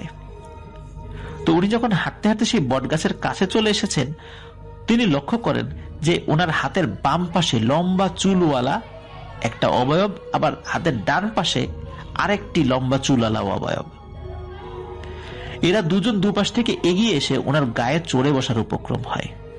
এটি কিন্তু দিনের বেলা না, মানে সন্ধ্যা লেগে যাচ্ছে ভাব, এমন একটি সময়। তখনও কিন্তু সন্ধ্যা লাগেনি,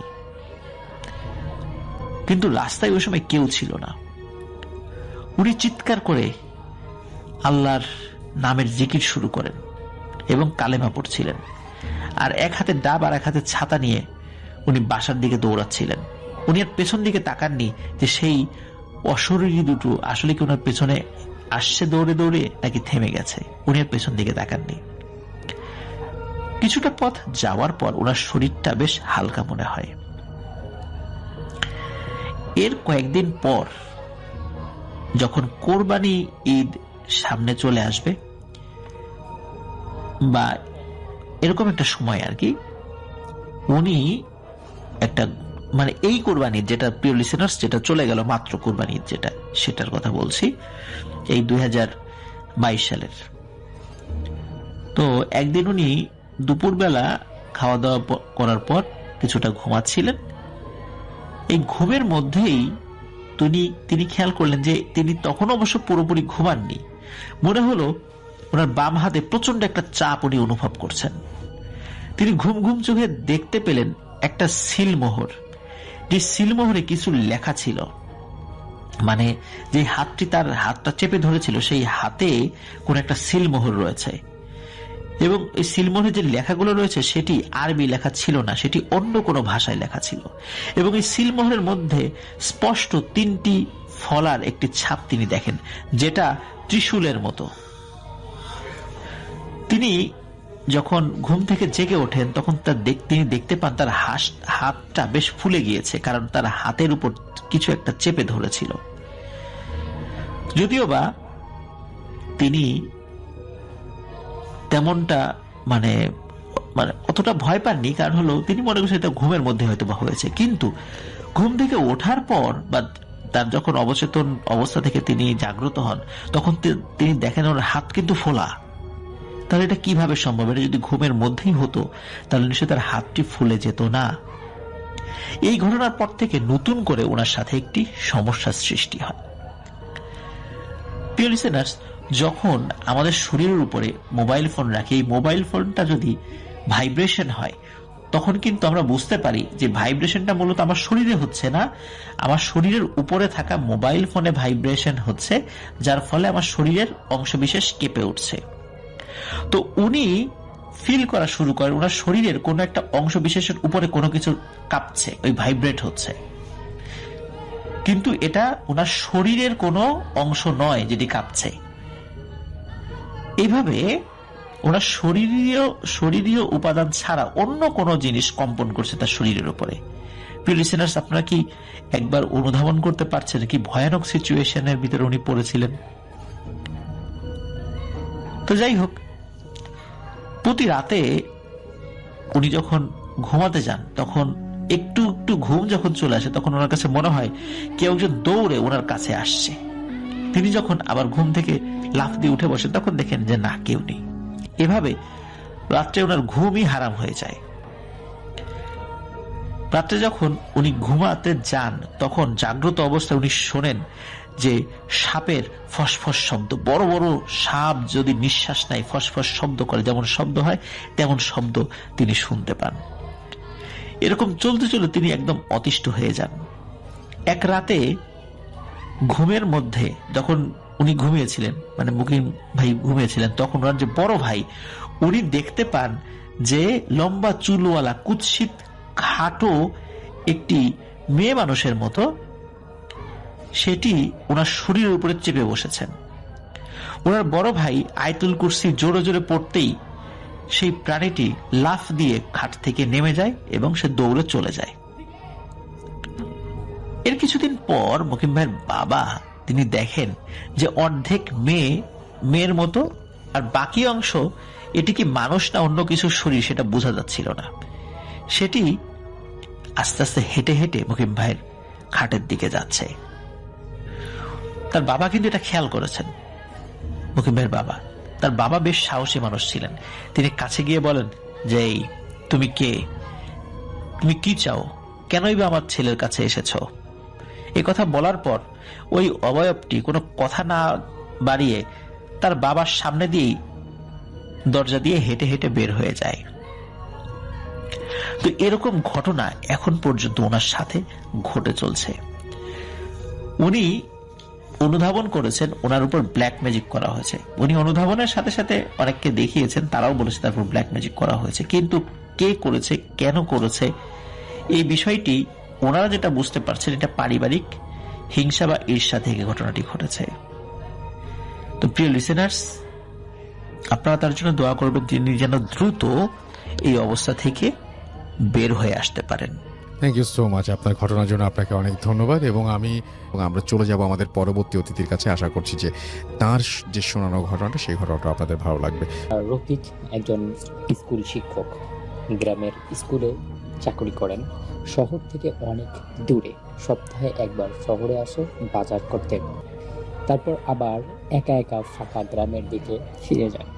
একদিন অমাবস্যার রাত, হঠাৎ ঝড় বৃষ্টি শুরু হলো। রফিক তার মোটর সাইকেল নিয়ে ফিরছিল, কিন্তু রাস্তার মাঝখানে হঠাৎ করেই মোটর সাইকেলের ইঞ্জিন বন্ধ হয়ে যায়। চারপাশে ঘন অন্ধকার, শুধু বজ্রপাতের আলোয় গাছপালার ছায়া দেখা যায়। রফিক চারপাশে তাকিয়ে দেখলো রাস্তার পাশে একটা পুরনো বাড়ি, অনেক পুরনো, যেন 100 বছর ধরে সেখানে কেউ থাকেনি। মাথায় এলো বৃষ্টি থামলে বের হয়ে যাব, আপাতত বাড়িটার ভিতরে ঢোকা যাক। বাড়িটা খোলা ছিল, দরজা থেকে ঢুকতেই একটা ঠান্ডা বাতাস লাগলো গায়ে। ভিতরে একটা কেরোসিনের ল্যাম্প জ্বলছিল, কিন্তু কে জ্বালালো? রফিক ডাক দিল, কেউ আছেন? ভিতর থেকে কারো কণ্ঠ এলো, খুব ধীরে, কর্কশ গলায়, ভেতরে আসুন মাস্টার মশাই, আপনি তো আসবেন বলে অপেক্ষা করছিলাম। রফিক সাহেব অনেকটা চমকে উঠলেন। তার নাম জানে, এই বাড়িতে তো সে কখনো আসে নাই, বা তার স্টুডেন্টের বাড়ি না, বা তিনি আসলে অনেকটা ঘাবড়ে গেলেন যে আসলে এটা কিভাবে সম্ভব। যাই হোক, ভয়ে ভয়ে ভিতরে ঢুকলেন। ভিতরে ঢুকেই দেখলেন একটা বুড়ো লোক বসে আছে, সাদা ধুতি পাঞ্জাবি, দুটো চোখ কাচের মতো ফ্যাকাশে, সামনে চা রাখা, কিন্তু কাপের ভিতর ধোয়া উঠছে না, চাটা একদম ঠান্ডা হয়ে গেছে। রফিক জিজ্ঞেস করলো, আপনি কে? পুরো লোকটি হাসলো, আমি এবারের মালিক। এক সময় সবাই আমাকে চিনত, এখন কেবল কিছু আত্মাই আছে এখানে যারা আমাকে চিনি, যাদের সঙ্গে আমার বসবাস। যাই হোক, আপনি কেন এই পথে, কোথায় যাচ্ছেন, কি অবস্থা জিজ্ঞেস করলেন আর কি। হঠাৎ বজ্রপাত হলো। রফিক তাকিয়ে দেখলো পুরো লোকটি নেই, শুধু চেয়ারে একটা পুরনো ফটো রাখা, যাতে একই মানুষ, কিন্তু ছবির নিচে লেখা মৃত্যু 1967 সাল। রফিক ভয়ে দরজা খুলে বাহিরে দৌড় দিল, কিন্তু বাহিরে কিছুই দেখা যাচ্ছে না। রাস্তা নেই, গাছ নেই, শুধু কুয়াশা আর কুয়াশা। তারপর দূর থেকে একটা কণ্ঠ ভেসে এলো, বেড়াতে চাও কেন মাস্টার মশাই? আজ তো অমাবস্যা, কিছুই দেখা যাবে না, অন্ধকারেই থাকতে হবে সারা রাত। দর্শক, গল্পটা কিন্তু অনেক ইন্টারেস্টিং একটা গল্প, অনেক বড় একটা গল্প। আমি আশা করছি যে আপনাদের কাছে গল্পটি ভালো লাগবে। অবশ্যই কিন্তু আপনারা শেষ পর্যন্ত থাকবেন।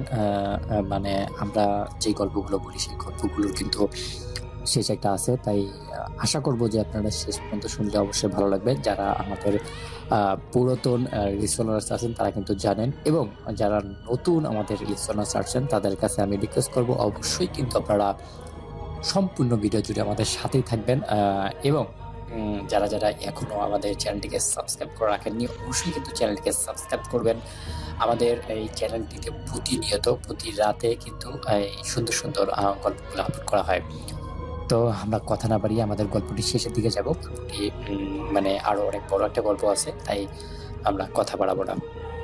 যাই হোক, রফিক সাহেব এবার কিন্তু অনেকটাই বেশি ভয় পেলেন, কারণ যে লোকটা আসলে মারা গিয়েছে আজ থেকে অনেক দিন আগে। তো সেই লোকটা আসলে কিভাবে এরকম আমার সাথে কথা বলে বা কিরকম ছবি থেকে বা এরকম আগুন জ্বালালো কে? রফিক সাহেব মানে বিষয়টাকে অনেক বেশি ভয়ংকরভাবে দেখলো। তারপর তার পকেট থেকে মোবাইল বের করে তার বাসায় ফোন দেওয়ার চেষ্টা করলো, কিন্তু মোবাইলের আলো জ্বলছে না, মানে মোবাইলের ব্যাটারি শেষ হয়ে গেছে। এবার তিনি আরো বেশি ঘাবড়ে গেলেন, কারণ চারপাশে এমনিতেই বিজলি চমকাচ্ছে, অনেক বেশি অন্ধকার, এমনিতেই ভয় লাগতেছে, তার উপর আবার মোবাইল নেই, আবার এমন একটা বাড়ি। সবকিছু মিলে তিনি আর কোনোভাবেই নিজেকে কন্ট্রোল করতে পারতেছে না। তো তারপরে যেহেতু মাস্টার মানুষ, তারপর আর কোনো কিছু করা বাদ দিয়ে একদম তিনি একটা দৌড় দেওয়া শুরু করলেন, কিন্তু দৌড়ের এক পর্যায়ে মানে তিনি সেন্সলেস হয়ে মাটিতে পড়ে যায়। যাই হোক, পরদিন সকালবেলা গ্রামের মানুষরা আসলে রফিক সাহেবকে রাস্তার মধ্যে দেখতে পায় এবং দেখে তাকে জ্ঞান ফিরানোর পর তাকে যখন জিজ্ঞাসা করে যে আসলে কি হয়েছিল গত রাতে, তিনি আসলে কিছুই বলতে পারে না, কি হয়েছিল কি না হয়েছিল কোনো কিছুই তার ব্রেনে নাই। এবং পরবর্তী সময় সে দেখতে পারে যে তার বাইকটা ওই বাড়ির সামনেই রাখা আছে। এবং পরবর্তী সময় মানে যখন তার আস্তে আস্তে সেন্স আসা শুরু করলো বা কথাগুলো সে ভাবতে শুরু করলো, তখন তিনি ওই যে বাড়িটা ছিল সেই বাড়িটা নিয়ে একটু বিশালভাবে গবেষণা করার চেষ্টা করলো যে আসলে কি হয়েছিল বা কেন কি এখানে কি কাহিনী হয়েছে না হয়েছে। এসব কিছু নিয়ে যখন তিনি ভাবতে লাগলো, তখন আসলে এটা তিনি বুঝতে পারলো যে এই বাড়িটা অনেকদিন পুরনো একটা বাড়ি। এখানে একজন রাজা ছিল, যে রাজা তার মানে প্রতিবেশী এক রাজ্যের সঙ্গে যুদ্ধ করে হেরে গেছিল, এবং হেরে যাওয়ার পর তাকে কি হয়েছিল, মানে সে সেই হারটা মেনে নিতে পারেনি। মেনে না নিতে পারার কারণে তিনি আত্মহত্যা করেন, এবং তারপর থেকেই তার আত্মাটা সেই বাড়িটির সঙ্গে মিশে যায়। অনেকেই সেই বাড়িতে আসে, অনেকে তাকে সব কথা বলে, কারোর সঙ্গে কিন্তু সে খারাপ ব্যবহার করে না, কিন্তু যারা সেখানে যায় তারাই ভয় চিৎকার করে নিজেদের সমস্যা ডেকে নিয়ে আসে। থ্যাংক ইউ সো মাচ আপনার ঘটনার জন্য, আপনাকে অনেক ধন্যবাদ। এবং আমি এখন যেটা করব সেটা হচ্ছে চলে যাব সরাসরি আমাদের পরবর্তী যে অতিথি আছেন তার কাছে। আমি আজকে একটি ঘটনা শেয়ার করতে যাচ্ছি, যে ঘটনাটা খুব শীঘ্রই ঘটে গেছে, আজ থেকে প্রায় 3 সপ্তাহ হয়ে গেল। আমি একটি মাহফিলে গিয়েছিলাম, দোয়ার মাহফিল ছিল আমাদের পুরানো ঢাকায়।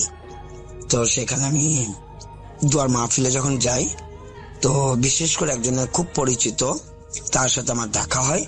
সে আমাকে তার বাড়িতেও নিয়ে যায়। তো আমি তার বাসায় যাই এবং উনি আমাকে বলেন যে ওনার বাড়িতে বেশ অনেক দিন ধরে কিছু সমস্যা দেখা যাচ্ছিল। তো আমি বললাম ঠিক আছে, আজকে তো আমি একটি দোয়ার মাহফিল আসছি, সময় খুবই কম আমার জন্য, আমি আজ দেখি এবং একটা ব্যবস্থা একটা দিয়ে বলতে আমি কিছু বলে যাচ্ছি নিয়ম কানুনটা দেখে 2-3 দিন পরে আমার সাথে যোগাযোগ করবেন, আমি পরে আবার আসবো, এসে এটা দেখব। তো বিশেষ করে সেই দিন আমি তার ঘরে যখন যাই, তার ফ্যামিলি সকলেই আমার সাথে একটু আলোচনা কথাবার্তা গুলো বলে। তার একটি 12-13 বছরের মেয়ে আছে, ক্লাস 5-এ পড়তেছে। তো বিশেষ করে ও আমাকে অনেকগুলো কথা বলেছে ওর বাড়ির সমস্যার বিষয়টায়। রাত্রে ঘুমাবার সময় ওদের দরজাটা যখন বন্ধ করা হয়, খুব বারবার জোর দিয়ে খোলার চেষ্টা করে। এখন কে করে সেটা তারা জানে না, কিন্তু এটা তো ঘরের ভিতরে, বাহিরে না, যে এমন মেন গেট, এটা হচ্ছে ঘরের ভেতরে যে দরজা, ওনারা বেডরুমে যে দরজাটা, সেইটার কথা বলা হচ্ছে। যে খুব এমন জোরালো শব্দ করে, খুলবার চেষ্টা করে, কিন্তু তারা খুব ভয় ভীতি পায় যে এই এমন করে দরজাটা খোলার চেষ্টা কে করতেছে। এমনি করে তাদের আরো কিছু ভয়ানক, গোসলখানা যখন ওরা যায়, দরজাটা ওইটাও নক করে। রান্না করতে যাওয়ার সময় কথার শব্দ পাওয়া যায়, কেমন একটি বাঁশি বাজালে, যেমন বর্তমানে আমাদের শীষ যে যাওয়াটা বলে, শীষ ময়লা আবর্জনা যখন নিতে আসে একটি বাঁশি বেজে বাজায়, হুইসেল, তো ঠিক এইরকম বাঁশি বাজাতে থাকে। এরকম নানান রকমের জিনিসগুলো হতে থাকে, যা খুব ভয়ঙ্কর। পরবর্তীতে আমি জিজ্ঞেস করলাম যে কোনো গন্ধের বিষয়, যেটা যে ভালো খুশবু আসে না বিশ্রী কোনো গন্ধ আসে। তো ওরা বললো আমরা খুব বিশ্রী গন্ধ পাই, এমন বিশ্রী গন্ধ পাই কিন্তু বিশেষ আমরা এটা তালাশ করি যে কোথা থেকে আসে। সব রুমগুলো বা তাদের সব জায়গাতেই তালাশ করা হয়, নিচতলা, বাড়ির ওপর, ছাদের চারপাশেই তারা খোঁজে এই বিশ্রী গন্ধটা কোত্থেকে আসে, কিন্তু তারা খুঁজে পায়নি। ঘর থেকেই তাদের বেশিরভাগই যে ঘরটাতেই তারা প্রবেশ করে, প্রতিটা ঘর থেকেই দেখে যে বিশ্রী গন্ধ আসে। পরবর্তীতে আমি যখন ওনার বাসায় গিয়ে বসি, তাদের সাথে কথাবার্তা বলি, আমি সেদিন শুধু একটু নর্মালি হালকা তাদের বলে আসছিলাম যে আজকে এই কাজটা করতে হবে, এটা করবেন এবং 2-3 দিন পরে আমার সাথে যোগাযোগ করবেন। তো ভাইজান পরবর্তীতে আমি যখন চলে আসলাম রাত্রেবেলা, যখন আমার ওই নিয়ম তারা করেছিল, পরের দিনই সকালবেলা আমাকে ফোন করেছিল যে গতকাল যে আমরা নিয়ম দিয়েছিলাম তাদের জন্য একটি খুব ভয়াবহ পরিস্থিতি হয়েছিল। সে তার মেয়ে আমাকে বলল যে ওনারা রাত 9টা বা 10টার দিকে এই কাজগুলো করার পর থেকে তাদের কারো শরীরটা সুস্থ ছিল না, সকলের হঠাৎ করে ঘাড়ের থেকে নিয়ে মাথা প্রচন্ড ব্যথা। এক একজনে ভেবেছিল তাদের খুব প্রেশার উঠেছে, প্রেশার মাপতেছে, কেউ খুব দুর্বল হয়েছে, কেউ খাওয়া দাওয়া ঠিক মতো করতে পারে নাই, এবং আরো বিশেষ করে ঘর পুরো প্রত্যেকটা রুমগুলো অনেক গরম হয়ে আসলো এবং মনে হচ্ছে যে বেশি রকম খেপে গেল। তো বিশেষ ওই বাচ্চাটা তার বেডরুম, যে আমার সাথে কথা বলেছে 12-13 বছরের যে একটা বাচ্চা 5-এ পড়ে, ও আমার সাথে যে বিশেষ করে এগুলো নিয়ে আলোচনা করলো, ও আমাকে বললো তার ঘর থেকে অনেকগুলো কথাবার্তা আলোচনা চলছে, ও তার ঘরে প্রবেশ করে এবং আমি যে নিয়মটা বলেছিলাম যে ওর ঘরেই কোরআনুল করিম তেলাওয়াত ছাড়তে, সূরা বাকারাটা ছেড়ে দিতে, ওইটা করেছিল বলেই আজকে এমন অবস্থা হয়েছিল। তো ও আবার দেখতে গিয়েছিল যে সূরা বাকারা চলছে, কোরআন তেলাওয়াত, কিন্তু এত কথা কে বলছে ওই ঘরটাতে, এরকম কিছু নিয়ম ছিল। ওই ঘরটা তো খালি থাকার কথা। যখন গেল দরজাটা আপনি ঠিকই বন্ধ হয়ে গেল। এখন মেয়েটি খুব চেষ্টা করলো দরজা খুলবার, কিন্তু খুলতে পারেনি। এমন একটা বুদ্ধিমতী মেয়ে যে সে ও চিৎকার করলো আল্লাহু আকবার বলে। যখন আল্লাহু আকবার বলে চিৎকার করলো এবং মেয়েটি বলল যে খুব শরীরটা কাঁপতেছিল, কিন্তু দরজাটা ওর বাবা খুলে বলছে, মা কি হয়েছে, ভয় পেও না, আমি আছি। মেয়েটি খুব কাঁপা সরে তার মাকেও সে ডাকলো, তার মা ছুটে আসলো, এসে তার মা জিজ্ঞেস করলো কি হয়েছে, বলে এই ঘটনা, দরজাটা বন্ধ হয়ে গেছিল, আমি খুলতে পারিনি, পরে বাবা খুলেছে। বলে বাবা খুলেছে? বাবা তো বাসায় এখনো আসে নাই, বাবা আসতে আরো দেরি আছে। তখন আরো একটি ভয় পেল, তখন আশপাশে সব খোঁজাখুঁজি শুরু করে দিল। তো মূলত সেই দিন তার বাবাও খুব দেরি করে আসছিল, বাসায় ছিল না, তাদের একটি প্রোগ্রামে যাওয়ার কথা ছিল, তারা যায়নি আমার কাজের জন্য, তারা ওই কাজ করেছিল। তার বাবা সেই দিন আরো খুব দেরি করে আসা, কিন্তু মেয়েটি যে ভয় ভীতি পেল এবং দরজাটা যে বাবা খুললো সেটা কে ছিল, মেয়েটি এখনো সেটা প্রশ্ন। এবং বাসায় আমরা ওই কাজগুলো করবার যখন বলেছিলাম, যখন ওই কাজ করবার সময় তাদের আরো খুবই অবস্থান ছিল। এখন তাদের এমন একটি প্রশ্ন ছিল যে ঘরে তাহলে এই জিন বা ব্ল্যাক ম্যাজিকের এটা কি ছিল তাদের ঘরে। তো পরবর্তীতে আমি গিয়েছি 2-4 দিন পরবর্তীতে আমি যখন যাই, সেখানে গিয়ে দেখি যে তাদের বিশেষ করে আজ নয়, বহুদিন যাবৎ ধরে তাদের ক্ষতি করবার মতো তাদের খুবই কাছের নিকট মানুষগুলো ব্ল্যাক ম্যাজিক করে সেখানে জিন রেখেছে। যে ঘর থেকে আমরা কিছু তাবিজের মতো কাগজ লেখা এগুলো পেয়েছি, বের করেছি, এবং আরো অনেক কিছু ব্ল্যাক ম্যাজিকের সরঞ্জাম গুলো বের করে দেখালাম। চারদিকে তাদের ছড়ানো ছিটানো ছিল, বাড়ি ছাদের উপরে দেওয়া ছিল, তাদের বাড়ির নিচেও ছিল, চারদিক এইগুলো করে তাদের বাড়ির থেকে সমস্যা করেছিল যেন এইরকম ভয় ভীতিতে এই বাড়ির মানুষগুলো তারা না থাকতে পারে। এখনো তাদের ভিতরে কিছু সমস্যা হচ্ছে, যেটা আগের তুলনায় খুবই কম। তবে আমি একটু ব্যস্ততার কারণে পুরোপুরি কাজটা করতে পারিনি, তবে ইনশাল্লাহ পরবর্তীতে আবার যাব। কিন্তু ভয় হচ্ছে তাদের ঘরের ভিতরে সব সময়, এমনকি সকাল রাত দুপুর কোনো সময় নির্ধারিত নেই, যখন তখন তাদেরকে ভয় ভীতি তাদেরকে দেখায় এবং মেয়েটা প্রকাশই দেখতে পারে যে তার মাথার সামনে অনেক সময় বা ঘরের যে কোনো একটি কোণের ভিতরে সাদা কাপড়ের মতো বা বিভিন্ন কাপড়, পুরো কাপড় দিয়ে ঢেকে একটি বিভৎস চেহারা সে মেয়েটি দেখতে পারে। তো ইনশাল্লাহ আমরা খুব শীঘ্রই তাদের এই ব্যবস্থাটা করে দেব। আমি ব্যস্ততার জন্য যাওয়া হচ্ছে না, আমাকে আবারও যোগাযোগ করা হয়েছে। তো ভাইজান, আমার ঘটনাটা এখানেই বলা ছিল। ইনশাল্লাহ আমিও স্টুডিওতে আসবো এক সময়, দোয়া করবেন আমার জন্য। আসসালামু আলাইকুম। Thank you so much. আপনার ঘটনার জন্য আপনাকে অনেক ধন্যবাদ। এবং আমি এখন যেটা করব সেটা হচ্ছে চলে যাব সরাসরি আমাদের পরবর্তী যে অতিথি আছেন তার কাছে। তো প্রথম যে ঘটনাটা আমি শোনাচ্ছি সেটা পুরান ঢাকার কোনো একটা কলোনির একটা বাসায় ঘটে যায় একটা ঘটনা। এটা ঘটেছিল 1990 সালের শেষের দিকে। তো আমি বর্তমানে যে বাসায় থাকছি সেই বাসায় 4 তলার আন্টির ভাইয়ের সাথে ঘটনাটা ঘটে সেই সময়। তো ওই আন্টির ভাইয়ের নাম হচ্ছে ফারুক। তো ফারুক সাহেব উনি সেই 90 সালের দিকে এরকম সরকারি চাকরি করতেন এবং ওনার পোস্টিং ছিল তখন লাকসাম। ওনার ফ্যামিলি মেম্বার বলতে ওনার স্ত্রী আর ওনার একটা 6-7 বছর ছেলে ছিল। তো তখন ওনার পোস্টিং হয় কোনো কারণে ওই বছর শেষে ঢাকার দিকে। তো ঢাকার দিকে পোস্টিং যখন হয় তখন ওনার স্ত্রী আবার ছিল প্রেগনেন্ট। তো উনি ভাবে যে না, যেহেতু স্ত্রী ওনার ওয়াইফ এরকম অসুস্থ, তো উনি ওনার ওয়াইফকে ওই শ্বশুর বাড়িতে দিয়ে আসে। চাঁদপুর ওনার শ্বশুর বাড়ি ছিল, ওনার ছেলে সহ দিয়ে আসে। তো পরে ফারুক সাহেব ঢাকায় এসে পড়ে। তো উনি যখন অফিসে যেদিন জয়েন করবে তখন ওনার যে ঊর্ধ্বতন কর্মকর্তা ছিল উনি বলে যে ফারুক সাহেব, আপনার তো এরকম এই মুহূর্তে তো আমরা এরকম ভালো কলোনিতে ভালো রুম পাই নাই, তো একটা বাসা পাইছি, এটা কলোনির একটু লাস্টের দিকে, তো কোনো রকম একটু থাকেন 2-1 মাস, তারপর আমরা আপনাকে ভালো রুম দিব, তখন খালি হলে আপনাকে ভালো রুম দিব আর কি। তো আবার এটা বলে দেয় যে ওখানে সিকিউরিটি একজন আছে মতি মিয়ার সাথে আপনি কথা বলে নেন, সে খুব ভালো লোক এবং সে আপনাকে বাসার সবকিছু বুঝাই দিবে, ওনার কাছে সব চাবি আছে বাসার। আর ওইটাও বা ওই ওনার ওই ঊর্ধ্বতন কর্মকর্তা বলে দেয় যে আরেকটা কথা হচ্ছে যে আপনার এখানে আরেকজন রুমমেট থাকবে, সপ্তাহখানেকের মধ্যে সে আসবে, তো আসলে তারপর আপনি ওখানে থাকলে দেখা যাবে আপনার সময় পার হয়ে গেছে, এই 2 মাস কীভাবে পার হয়ে যায় বুঝবেন না। তো বলতেছে যে আবার বলে যে টেনশন করেন, আপনাকে ভালো রুম দিব এরপরে। তো উনি অফিসের কাজ শেষ করে সেদিন একটু আগে বিকেলের আগে চলে যায় ওনার ওই কলোনির দিকে, এবং কলোনিতে ঢুকতেই সেই মতি মিয়ার সাক্ষাৎকার পায়, এবং সাক্ষাৎ পাওয়ার পরে উনি মতি মিয়াকে বলে যে আমার রুমটা বাসাটা কোন দিকে। তো মতি মিয়া বলে যে স্যার এটা তো একবারে শেষ মাথায়, চলেন আপনাকে নিয়ে যাই।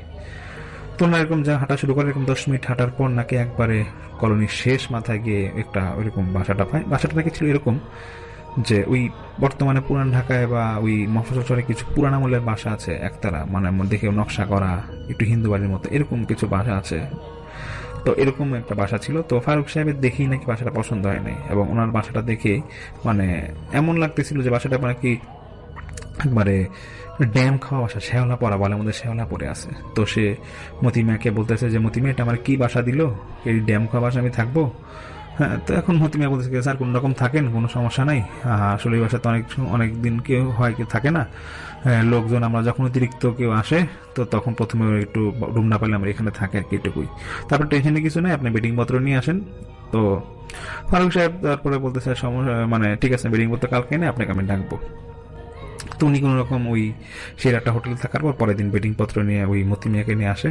তো বেডিং পত্র বলতে একটা ওনার ওই একটা খাট ছিল, তারপর একটা আলনা ছিল, একটা টেবিল ছিল, একটা সেলফ ছিল। আর এই বাসাটার একতলা তো দোতলা হচ্ছে আবার ছাদের সিঁড়িগুলো নাকি শ্যাওলা, মানে বাসায় ঢুকতেই হচ্ছে একটা বারান্দা, বাম দিকে ছাদ আর সামনে তো এরকম রুম।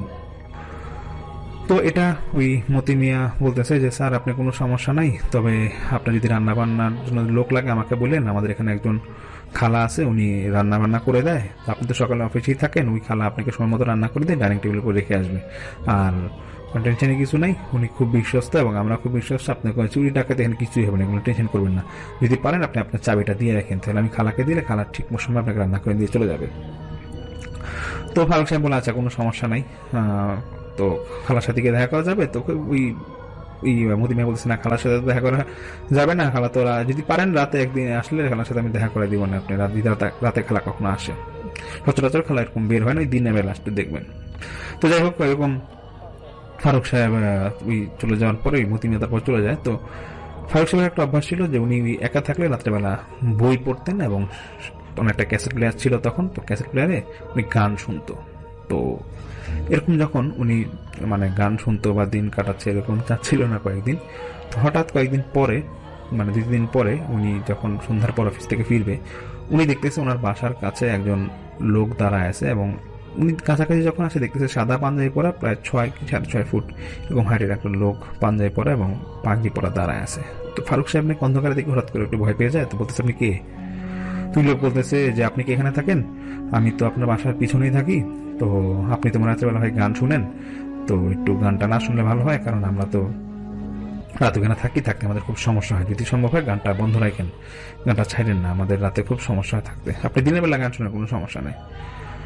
তো ফারুক সাহেব বলতেছে যে দেখেন আমি তো এমন জোরেও গান শুনি না যে আপনাদের সমস্যা হবে, ঠিক আছে দেখা যাবে, কিন্তু এটা মাথায় রাখেন যে আমার কিন্তু গানের সামনে তো জোরে মানে আওয়াজটা কিন্তু এরকম জোর হয় না যে আপনার সমস্যা হইতে পারে। তুই লোকটাও বলতেছে যে দেখেন এসার বাক্ত হয়ে গেছে, আমি নামাজে যাবো, তো আপনাকে একটু বললাম আর কি, আপনার আমার ভালোর জন্য বললাম, আপনার ভালোর জন্য বললাম যে এরকম গানটা ছাড়েন না, সমস্যা হয়, মানুষের প্রতিবেশীর ক্ষতি করে লাভ কি। তো ফারুক সাহেব একটু বিরক্ত হয়, উনি নাকি পরে ওই লোকের সাথে কথা বলে সঙ্গে সঙ্গে রুমের দিকে চলে যাবে। আর ফারুক সাহেব খেয়াল করে লোক নাকি তাড়াহুড়া করে এখান থেকে ওই নামাজের উদ্দেশ্যে নাকি মসজিদ দিকে চলে যাচ্ছিল। তো তখন এরকম অনেকটা আলো ছিল না, এই জন্য ফারুক সাহেব ওই লোকটার চেহারা খুব একটা ভালোভাবে দেখে নাই। তো সেই রাতে নাকি ফারুক সাহেব ওইরকম গান ছেড়ে আবার উনি ওই বই পড়তেছে, এত আগের দিন থেকে একটু গানের সাউন্ড একটু কমাই দিছে।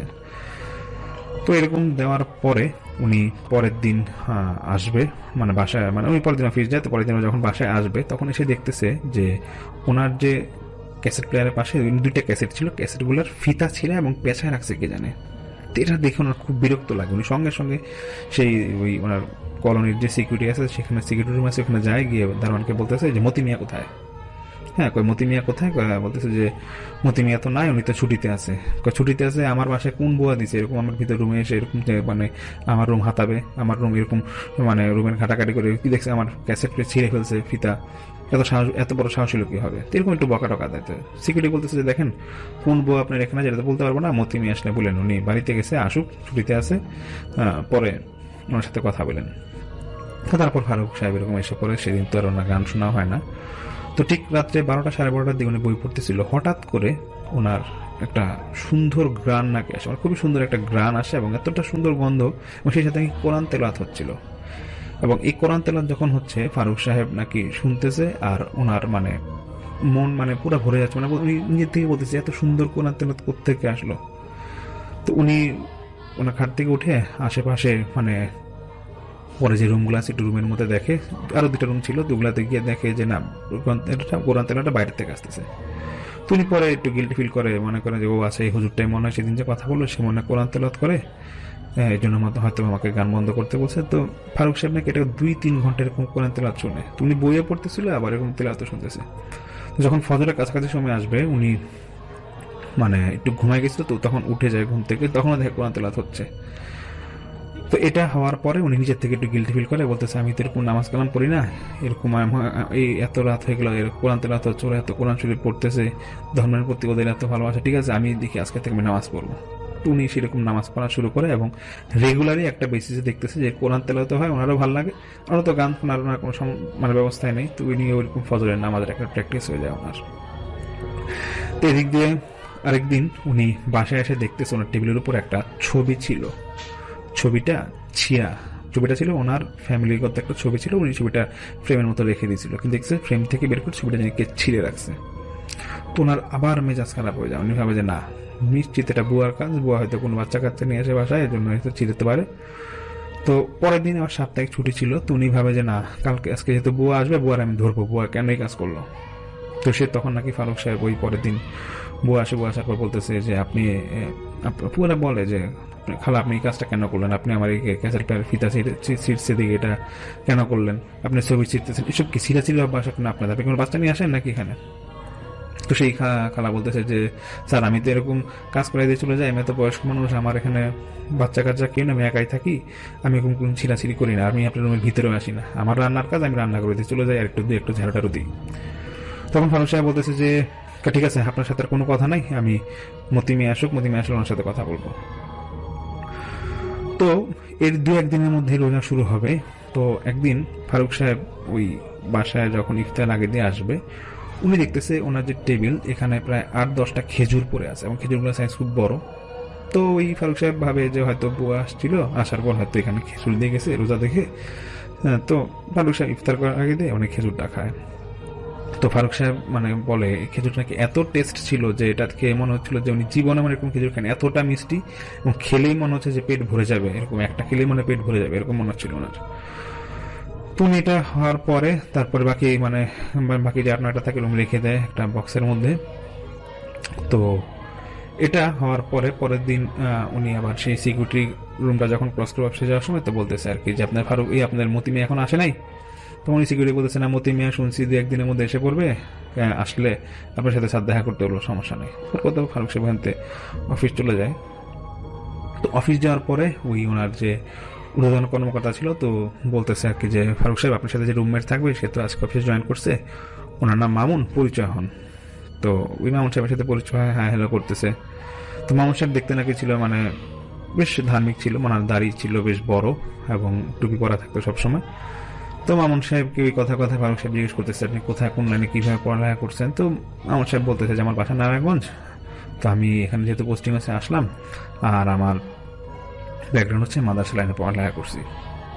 তো তখন সেদিন একটু ওনারা একটু আগে বের হবে, কারণ রমজান মাস, দুপুর টাইম বের হবে। আর যেহেতু মামুন সাহেব নতুন আসছে, তো ঊর্ধ্বতন যে কর্মকর্তা ছিল উনি বলতেছে আর কি ফারুক সাহেবকে যে মামুন সাহেবকে নিয়ে বাসাটাকে দেখায় দেন, আজকে যান, আপনারা কি চলে যান।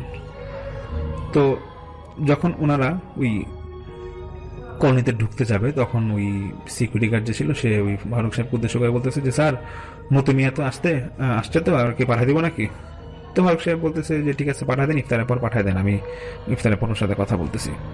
তো তারপরে ওই মতি মিয়া আসে ইফতারের পর। তো ইফতার আগে একটা ঘটনা ঘটে, সেটা হচ্ছে যে ইফতার খেতে যখন বসবে মামুন সাহেব এবং ওই ফারুক সাহেব, তখন ফারুক সাহেব বলতেছে যে খালা আমাকে এখানে যে খালা কাজ করে উনি একটা খেজুর দিয়ে গেছে, খেজুরটা খান, খুব ভালো লাগবে আপনার। তো মামুন সাহেব ওই খেজুরটা নাকি খাওয়ার পর ইফতার শুরু করে এবং ফারুক সাহেবকে বলতেছে যে খালায় খেজুর কোথেকে কিনছে একটু বলবেন তো। তো ফারুক সাহেব বলতেছে দেখেন খালার সাথে এরকম দেখা সাক্ষাৎ হয় না, আমি তো সারাদিন কাজেই থাকি, আপনিও আজকে আসলেন, ঠিক আছে সামনে ছুটির দিন যেদিন খালাকে পাবো ওই দিন জিজ্ঞেস করবো কোথেকে কিনছে খেজুর। তো যাই হোক, তো ওনারা এরকম খেজুর খাওয়ার পরে ইফতার শেষ করার পরে তারপরে নাকি যে মতি মিয়া আসে। তো মতি মিয়া আসার পরে ওই খালাকেও সাথে করে নিয়ে আসে। তো খালাকে নিয়ে আসার পরে তো ফারুক সাহেব বলে যে খালা আসছেন, ভালো হয়েছে। তো মতি মিয়াকে ফারুকের উদ্দেশ্য করে বলতেছে যে দেখো এই সবই ঠিক আছে, তো একটা কথা বলি, খালা তো রান্না ভালো, খাওয়া দাওয়া আমাকে দিচ্ছে সবসময় ঠিক আছে, কিন্তু আমাদের রুম মেম্বার তার একজন বাড়ছে, এই যে মামুন সাহেব, তো ওনার জন্য রান্না করতে হবে। আর খালাকে একটু বললো মতি মিয়া যে উনি যাতে রুমের মধ্যে ঢুকে একটু হাতাহাতি না করে, কাগজপত্র হোক বা ব্যাগ হোক যেটা হাতাহাতি না করে। তো মতি মিয়া বলতেছে যে স্যার এর জন্যই আসছি, আসলে খালা বলতেছিল আপনি না কাজ করবেন না, আপনি নাকি ওনারে কি অপবাদ দিচ্ছেন, ওই নাকি আপনার রুমে ঢুকে কি ক্যাসেট প্লেয়ার কি ফিতা ছিঁড়ছে নাকি এখানে আপনার কি ছবি চুটছে, তো ওনার গায়ে লাগছে, উনি নাকি কাজ করবে না। তো ফারুক সাহেব বলতেছে যে এটা অল্প কথা বললাম, একটু এটাতে কাজ করবে না, কি হয়েছে বললে কি হয়েছে। তো ওই খালা বলতেছে না আপনি আন্দাজ আপনার কথা বলতেছেন, আমি তো রুমে ঢুকি না। তো মতি মিয়া বলতেছে যে স্যার আসলে তো খালার আপনার রুমে ঢোকার কথা না, কারণ আপনি যে তালাটা এই রুমে ইউজ করেন স্পেশালি ওই তালা তো আসলে এটা আপনার কাছে চাবি থাকে, আর খালা তো না ওই আরেকটা রুম আছে ওই রুম দিয়ে ঢুকে খালা রানিং রুমে রান্না করে আপনি এখানে দিয়ে আসেন, তো এটা তো খালা ঢোকার কথা না।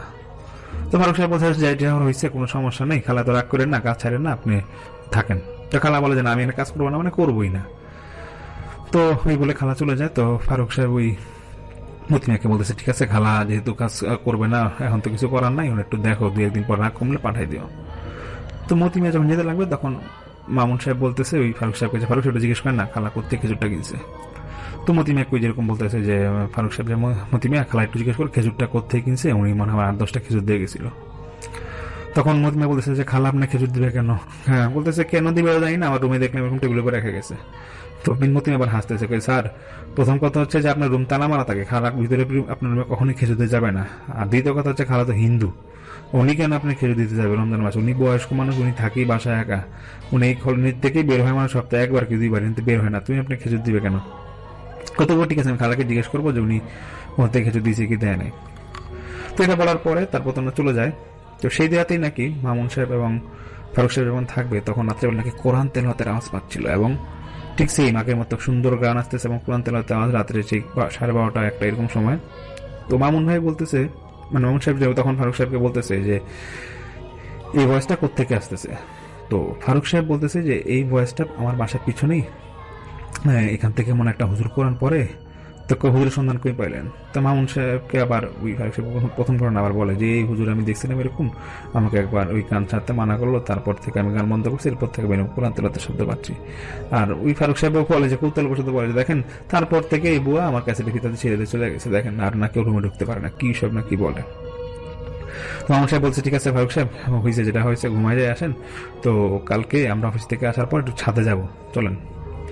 তো ওই মদিনার থেকে চাবি নিয়ে পরের দিন অফিস থেকে আসার পর ছাদে যায়। তো ছাদে যাওয়ার পর আশেপাশে দেখে কোনো বাড়িঘর নাই। তো সবচেয়ে মজার বিষয় হচ্ছে যে ওই হুজুর যাকে দেখছিল ফারুক সাহেব, হুজুর বলছে যে আমি বাড়ির পিছনে আমাদের বাসা। তখন ওই মামুন সাহেব নাকি ছাদের মধ্যে গিয়ে বাড়ির পিছনে অংশটা গিয়ে ফারুক সাহেবকে গিয়ে দেখায়, বলে যে ফারুক সাহেব দেখছেন, সে হুজুর না বলে এখানে ওর বাসা কই, আর এখানে তো আশেপাশে কোনো বাসাও দেখতেছি না, আমাদের কলোনিতে এমনিতে আমাদের একবার শেষ মাথায় বাসা, এখানে আশেপাশে কোনো বাসা নাই, আর পিছনে তো সব ঝোপঝাড়, আপনি এখানে হুজুরে কোন জায়গায় বললো যে এখানে থাকে। তো মামুন সাহেব বলতেছে যে ঠিক আছে ইফতারের পর আপনি এখানে কথা বলবো। তো ফারুক সাহেব চলেন ইফতার করি, ইফতারের সময় হয়ে গেছে। তো ইফতারের সেদিন করার পর মামুন সাহেব ফারুক সাহেবকে বলতেছে যে দেখেন আপনার এখানে সম্ভবত এটা একটা জিন দেখছেন আপনি, এমন হইতে পারে যে সে তার এখানে রাত্রেবেলা কোরআন তেলাওয়াত করে, এবং আপনি যে বলতেছেন খেজুরের কথা, এই খেজুর আমি একবারই খাইছিলাম, এটা আমাকে মাদ্রাসার এক হুজুর একবার আমাকে খাওয়াইছিল, তখন উনি আমাকে বলছিল যে জিনের খেজুর খাইয়া নে।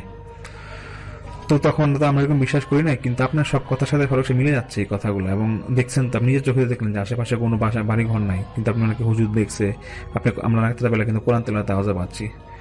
তো তখন মামুন সাহেব বলতেছে যে দেখেন একটু সাবধানে থাকে আমাদের ভালো, যেহেতু আমরা দুজন থাকবো, আর আমি কালকে একটু আপনি অফিসে যান, আমি কালকে একটু নারায়ণগঞ্জের থেকে আমার বেড টেড আছে যা নিয়ে আসবো, এই কাপড় মানে আমার বেডিং পত্র সব নিয়ে আসবো, তো আপনি যান, আপনি কালকে অফিস যান। তো উনি পরের দিন নাকি অফিস যায়, তারপর ওনার মামুন সাহেব ওনার বেড পত্র সব নিয়ে আসে। তো একটা মানে দইয়ের পাতিলের পিছনে একটা আরবি লেখার নকশা এরকম একটা পাতিল নিয়ে আসে। তো পাতিল নিয়ে আসার পরে সেদিন বিকেলেই মানে ইফতারের পরই ওই মামুন সাহেব বলতেছে আর কি, যেটা রুমের উপরে লাগায় রাখে, আমরা যে রুমে থাকি, তাহলে অ্যাটলিস্ট আমরা সেফ থাকবো। তখন ফারুক সাহেব হেসে হেসে বলতেছে যে আপনি কি এগুলো বিশ্বাস করেন ভাই, জিন আমাদের বাসায় আসবে কেন, আর জিন আমি দেখবো কেন, যেটা দেখছি ওইটা মানে মনের ভুল ছিল না কি ছিল, তো এরকম তো হওয়ার কথা না। মামুন সাহেব বলতেছে যে ফারুক সাহেবকে দেখেন কোরআনে কিন্তু জিনের কথা বলা আছে, এই জন্য হেলাফেলা করবেন না, যেটা করতেছি আপনি দেখি না কি হয়। তো সেদিন ওরা এরকম ওই পাতিলটা যখন ওদের উপর মানে উপরে এরকম একটা জায়গায় ঝুলায় রাখে, তো সেদিন রাত থেকে নাকি এরকম আর কোরআন তেলাওয়াতের আওয়াজ নাই। এবং ওদের এখন সমস্যা হচ্ছে যে বুয়া তো এখন কাজ করে না, তো ওনারা রুমের দরজা লাগায় সবসময় বের হয়ে যায়। এরকম হওয়ার পর রোজা প্রায় মাঝামাঝি বা শেষের দিকে এরকম সময়, তো ফারুক সাহেবের ওই ওয়াইফের ডেলিভারি হবে, তো তিনি অফিস থেকে ছুটি নিয়ে মানে ওই বাসা থেকে চলে যাবে আর কি। বলতেছে যে আমি ভাই ঈদের পর একবার আসবো, মামুন ভাইকে বলতেছে। তো মামুন সাহেব বলতেছে যে ঠিক আছে আপনি না থাকলে আমি কয়েকদিন নারায়ণগঞ্জ থেকে অফিস করবো আমার বাসা থেকে। এরকম চলে যায় ফারুক সাহেব, এরকম ওয়াইফের ডেলিভারি হয়, ছেলে হয় ওনার একটা। তো উনি আসার পথে মানে ঈদের ছুটি শেষে আসার পথে ভাবে যে আমি 3-4 কেজি মিষ্টি নিয়ে যাই অফিসে, যারা আছে ওদেরকে খাওয়াবো, আর বাসায় তো মামুন সাহেব আসে, ওনার নিয়ে আমরা খাবো। তো এরকম উনিও আসে, তো যেদিন উনি আসবে বাসায় মিষ্টি নিয়ে সেদিন মামুন সাহেবও আসে। তো দিনে সকাল সকাল আসে, তো আসার পরেই তো ওই মিষ্টিটা রুমের মধ্যে রেখে, মানে যে রুমে থাকে রুমে রেখে ওরা চলে যায়, মানে একটু বাইরে কোনো কাজে যায়। তো এসে দেখতেছে যে মিষ্টির মধ্যে পিঁপড়া ধরে গেছে। তো মামুন সাহেব বলতেছে যে ফারুক সাহেব মিষ্টিতে পিঁপড়া ধরে গেলে আপনাদের কালকে অফিস নিয়ে যাবেন, কি করবেন? তো ফারুক সাহেব বলতেছে ঠিক আছে ডাইনিংয়ে রাখতেছে এটা। তো ডাইনিংয়ে রেখে ওরা রুমের মধ্যে আসে, তো রাতে তো ঘুমায় যায়। সকালবেলা যেদিন অফিস খুলবে, মিষ্টি নিয়ে যখন যাবে, মিষ্টি যখন প্যাকেট করতে যাবে, মানে এটা তো নিয়ে এখন অফিস যেতে হবে ফারুক সাহেবকে দেখতেছে অবাক করা এক কাণ্ড যে মিষ্টির প্যাকেটে একটাও মিষ্টি নাই, এবং মিষ্টিগুলো মনে হচ্ছিল কেউ খেয়ে রাখছে। তো এটা দেখার পর উনি সঙ্গে সঙ্গে মামুন সাহেবকে ডাকতেছে, বলছে যে মামুন ভাই তাড়াতাড়ি আসেন, দেখেন মিষ্টি গেল কই আমার, এগুলো কি বিড়াল টিড়াল আসে নাকি, খেয়ে ফেলো নাকি? তো মামুন সাহেব বলছে মিষ্টি তো বিড়াল খাওয়ার কথা না, আর এরকম ভাবে তো বিড়াল খাবে, এরকম আমাদের এখানে বিড়াল আসবে কিভাবে, আমরা এতদিন থাকলাম কোনো বিড়াল আসে নাই। হঠাৎ ফারুক সাহেব বলতেছে যে মামুন সাহেব দেখেন এই কাগজের মধ্যে কি লেখা, মানে একটা কাগজ ছিল ছিঁড়া, ওই কাগজে একটা আরবি লেখা। তো ফারুক সাহেব তো বুঝে না, ফারুক সাহেব মামুন সাহেবরা বলতেছে যে এটা কি লেখা দেখেন তো। তো তো উনি দেখতেছে লেখা ছিল এরকম যে আপনার সন্তান দীর্ঘজীবী হোক, এটা নাকি আরবিতে লেখা, আমরা বাংলাটা পড়ে শুনে আর কি ইমাম সাহেব। এটা শোনার পরে ফারুক সাহেব বলে যে না, এটা হইতেই পারে না, এখানে আপনি বুঝলাম না। তো মামুন সাহেব বলতেছে যে না ভাই, আমি তো আগে বলছিলাম এই বাসায় হয়তো বা কোনো কিছু মানে কোনো জিনের মানে নজর আছে এই বাসায়, তো দেখলাম তো আপনার সাথে অনেক কত কাহিনী ঘটছে। তো ফারুক সাহেব তো কোনো মতেই বিশ্বাস করবে না, উনি বলছে না এটা কোনো বিড়াল খাইছে বা অন্য কিছু হয়েছে, এটা এখানে জিন আসার কথাই না। তো সেই মুহূর্তে মামুন সাহেব বলে ঠিক আছে, আপনি আমরা অফিসে যাই, জোরের সময় আমাদের যে মসজিদের ইমাম আছে ওই অফিসে, ওইখানে ওনার সাথে কথা বলবো, ওনাকে লেখাটা দেখায় না, এটা আপনি কাছে রাখেন কাগজটা। তো ঠিক জোরের সময় এরকম দেখানোর পরে ওই ইমাম ঠিক সেম কথাই বলে যে ফারুক সাহেব এটা মানে হচ্ছে যে আপনার সন্তান দীর্ঘজীবী হোক। এটা শোনার পর ফারুক সাহেব তো মামুন সাহেবরে বলে যে ভাই ঘটনাতে কিছু বুঝতেছি না। তো ইমাম সাহেব বলে যে কি হয়েছে? তখন ফারুক সাহেব পুরোটা ঘটনা খুলে বলে যে আমরা এরকম বাসায় উঠি, আমি প্রথম এরকম আমাকে এক হুজুর দেখছি, বা এরকম এ টু জেড সব ঘটনা খুলে বলে। খুলে বলার পর ইমাম সাহেব বলতেছে দেখেন, ওই রাতে যে কোরআন তেলাওয়াত শুনেন সুগন্ধি আসে, এটা কিন্তু অনেক সময় দেখা যায় জিন, ভালো জিন যদি কখনো কোনো কোরআন তেলাওয়াত করে তখন এই গন্ধগুলো আসে এবং সুন্দর গন্ধ আসে এবং ওদের কোরআন তেলাওয়াত শোনা যায়। আর আপনি যে বলতেছেন আপনি খেজুর পাইছেন, তো আপনি তো নিজে বলতেছেন যে আগে নামাজ কালাম একটা পড়তেন না, তো আপনি নামাজ কালাম এরকম শুরু করছেন ওই কোরআন তেলাওয়াত মানে শোনার পর থেকে, তো হয়তো পারে যে জিন আপনার প্রতি খুশি হয়েছে, এই জন্য আপনাকে এটা খেজুর দিয়ে গেছে। তো মামুন সাহেব বলতেছে যে আমি তো মাদ্রাসা লাইনে পড়ছি ইমাম সাহেব, আমি তো জানি এগুলা। তো ফারুক সাহেব বলছিলাম, উনি বিশ্বাস করে না, তো যাকে আপনি বলছেন এখন উনি তো অ্যাটলিস্ট বিশ্বাস করুক।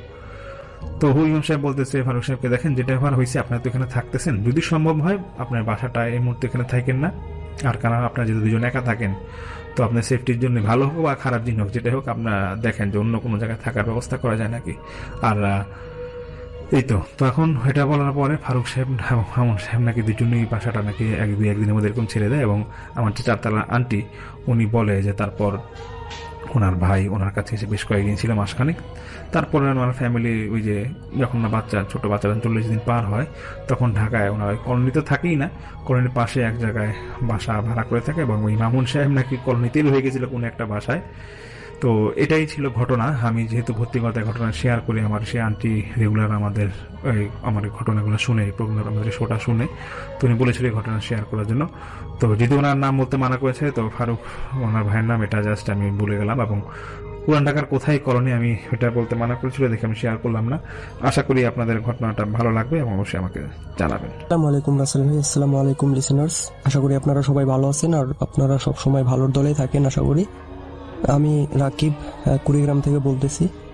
এটা ভূত.com-এ পাঠানো আমার তৃতীয় ঘটনা। এই ঘটনাটা আমি শেয়ার করি আমার মেসের এক বড় ভাইয়ের কাছ থেকে। তিনি এক সময় মাদ্রাসায় অধ্যয়নরত ছিলেন। যাই হোক, তিনি এখন আর মাদ্রাসায় পড়াশোনা করেন না, এখন স্কুল লাইনে পড়াশোনা করেন। তার কাছ থেকেই ঘটনাটা শোনা, আজ থেকে 4 বছর আগে। যাই হোক, বেশি কথা না বলে আমি ঘটনায় চলে যাই। ঘটনাটা হতে আজ থেকে 4 বছর আগে উনি যখন নতুন হাফিজিয়া মাদ্রাসায় ভর্তি হয়। আপনারা জানবেন হয়তো যে যারা হাফিজিয়া মাদ্রাসায় পড়াশোনা করে তাদের একটা লজিং বাড়ির প্রয়োজন হয়, যেখান থেকে তারা 3 বেলা খাবার এনে মাদ্রাসায় এনে খায়।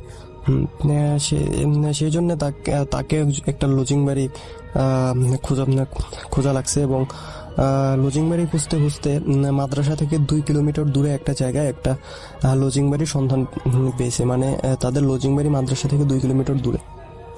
রাসেল ভাই, ওই লজিং বাড়ি থেকে মাদ্রাসার দূরত্বে রাস্তাটা এরকম যে কিছু দূর এগোলে 2 কিলোমিটারের মতো রাস্তা, আপনার 1 কিলোমিটার রাস্তা হলো জনবহুলপূর্ণ, আর 1 কিলোমিটার রাস্তার এক পাশে অনেক জঙ্গল আর এক পাশে অনেক বাঁশঝাড়।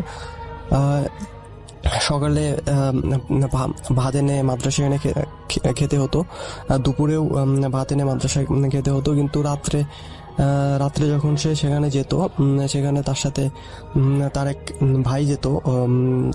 তার ভাইটার নাম ছিল মেবি সুমন ভাই। তার সাথে সুমন ভাই প্রতিদিন রাতে তার সাথে লজিং বাড়ি যেত, সেখান থেকে ভাত এনে আবার তারা একসাথে আসতো। এভাবে প্রথম কয়েকদিন কাটার কিছুদিন পরে একদিন ওই বড় ভাই আর সুমন ভাই যাওয়ার পর যখনই জনবহুলপূর্ণ রাস্তা 1 কিলোমিটার রাস্তা পার হওয়ার পর সুমন ভাই তাকে বলে যে আমি এইখানে দাঁড়াই, আমার একটু কাজ আছে, তুমি যাও খাবার নিয়ে আসো, আমি এই জায়গায় আছি, এখান থেকে আমরা আবার একসাথে মাদ্রাসায় ফিরবো। যে কথা সেই গাছ, তিনি চলে যায় খাবার আনতে এবং খাবার নিয়েও আসে। দেখে সুমন ভাই সেখানে দাঁড়িয়ে আছে। সে বলে যে তাহলে চলেন। তখন তারা একসাথে হাঁটতে থাকে, কিন্তু একটা জিনিস লক্ষ্য করে যে কিছু একটা পোড়া পোড়া মানে গন্ধ। তারপরে সুমন ভাই তার থেকে অনেক দূরত্ব বজায় রেখে হাঁটাহাঁটি মানে তার সাথে হাঁটছে। কিন্তু স্বাভাবিকভাবেই সুমন ভাই যখন তার সাথে যেত এবং মাদ্রাসায় ফিরতো, তারা গল্প করতে করতে যেত যাতে কারো ভয় না লাগে, তারা স্বাচ্ছন্দ্যে মাদ্রাসায় ফিরতে পারে। কিন্তু সেদিন সে লক্ষ্য করলো যে সুমন ভাই অনেক দূরত্ব বজায় রেখে চলছে, কোনো কথা বলছে না। হঠাৎ তার ফোনে রিং বাজলো যে সুমন ভাই। এটা দেখে তো সে হতভম্ব হয়ে গেল। তারপরে সুমন ভাইয়ের দিকে তাকালো, কিন্তু সে লক্ষ্য করলো যে সুমন ভাইয়ের হাতে কোনো ফোন নেই। সে প্রথমে ভেবেছিল যে তার ফোন হয়তো বা চুরি হয়েছে, যার কারণে ফোন দিছে। যাই হোক, সে ফোনটা ধরার পর যখনই সুমন ভাই ওই পাশ থেকে বলে যে এই তুমি কই, আমি তোমার জন্য সেই কতক্ষণ ধরে দাঁড়িয়ে আছি, তুমি এখন আসতেছো না কেন? সেই মুহূর্তেই সে হতভম্ব হয়ে যায়। হতভম্ব হয়ে যখনই পিছনে তাকায় তখন দেখে যে সুমন ভাই অনেক দূরে দাঁড়াইছে, তার সাথে আর হাঁটছে না, এবং সেখান থেকে একটা এত জোরে একটা এমন বিকৃতপূর্ণ হাসি দিচ্ছে। হাসি দেওয়ার ফলে ওই সে বড় ভাই অনেক ভয় পেয়ে অনেক চিৎকার দিয়ে দৌড়ে কোনো জনবহুলপূর্ণ এলাকায় কোনো একটা জায়গায় যেয়ে সে অজ্ঞান হয়ে পড়ে। তারপরে গ্রামবাসীরা তাকে সেখান থেকে উদ্ধার করে মাদ্রাসায় পাঠিয়ে দেয়। মাদ্রাসায় পাঠানোর পর হুজুররা তাকে প্রশ্ন করে যে কি হয়েছিল। তারপর সে সব ঘটনা খুলে বলে হুজুরদের। পরে হুজুর তার শরীর বন্ধ করে দেয় এবং তারপরে রাসেল ভাই কি হয় যে এই ঘটনাটার 3 থেকে 4 দিন পর আরেকদিন তারা রাত্রে খাবার আনতে চায়। সেই দিন সুমন ভাইয়ের সাথে তার আরো দুই ভাই ছিল, ওই মাদ্রাসারই 2 বড় ভাই। তারা 3 জনই মূলত ছিল হাফেজ। তারা 3 জন গল্প করতে করতে ওই লজিং বাড়িতে যায়। রাসেল ভাই আরেকটা কথা বলে রাখি যে লজিং বাড়ি যাওয়ার পর তারা সিদ্ধান্ত নেয় যে তাদের আরো এক বড় ভাই ছিল সেই মাদ্রাসায়। সেই বড় ভাই তাদের ওই লজিং বাড়ির থেকে 5 মিনিট দূরে একটা মাদ্রাসায় ইমামতি করে। তারা সবাই ভাবে, মানে সবার ইয়ার মতে, তারা 3 জনই লজিং বাড়ি থেকে ভাতটা নেওয়ার পর ওই মাদ্রাসায় তার বড় ভাইয়ের সাথে দেখা করতে যায়। তার বড় ভাই ছিল ওই মসজিদের ইমাম। তারা সেখানে গিয়ে তার বড় ভাইয়ের সাথে গল্প করতে করতে অনেক রাত হয়, রাত 10টার মতো বেজে যায়। আর জানেনই তো গ্রামের দিকে আসলে রাত 10টা মানে অনেক রাত। আমাদের শহরের একটা বা 2টা এরকম একটা অবস্থা। যাই হোক, 10টা বেজে যায়। তারা 3 জন রাস্তা দিয়ে আসতে শুরু করার পর আপনার সুমন ভাই হঠাৎ দাঁড়িয়ে বলে যে তোমরা কি একটা কান্নার আওয়াজ শুনতে পাচ্ছ কোনো মহিলার? তারপরে সবাই খেয়াল করে দেখে যে একটা কান্নার আওয়াজ আসতেছে, যে কেউ মারা গেলে যে আর্তনাদ করে কান্না করে গ্রামের মা চাচিরা, সেইভাবে কান্না করতেছে কোনো একটা মহিলা। তারপরে কান্নার আওয়াজ উপেক্ষা করে সামনের দিকে আগাতেই লক্ষ্য করে যে একটা মহিলা তাদের সামনে কোনো একটা গাছের আড়াল থেকে সামনে এসে সামনে হুট করে এসে পড়ে। তারা প্রথমে ভাবছিল যে এটা হয়তো বা কোনো পাগল হবে। তারপর তারা লক্ষ্য করে যে ওই মহিলাটার পরনে ছিল আপনার লাল শাড়ি এবং তার চোখ ছিল পুরো লাল, আগুনের মতো জ্বলজ্বল করতেছিল এবং তাদের দেখে অনেক বিকৃতি হাসি দিচ্ছিল। বিকৃতি হাসি দেওয়ার পর আপনার সেই মহিলাটা সবাইকে ভয় দেখানো শুরু করে। রাসেল ভাই তারা 3 জনই যেহেতু হাফেজ ছিল, আর ওই বড় ভাইটা যেহেতু তার গা বন্ধ করা ছিল, হুজুরা আগেই বন্ধ করে দিছিল। বন্ধ করে দেওয়ার পর আমাদের সেখানে তাদের এক বড় ভাই ছিল, বড় ভাইয়ের নাম আমার ঠিক মনে নাই। উনি হাফেজ ছিল এবং উনি অনেক সাহসী ছিলেন।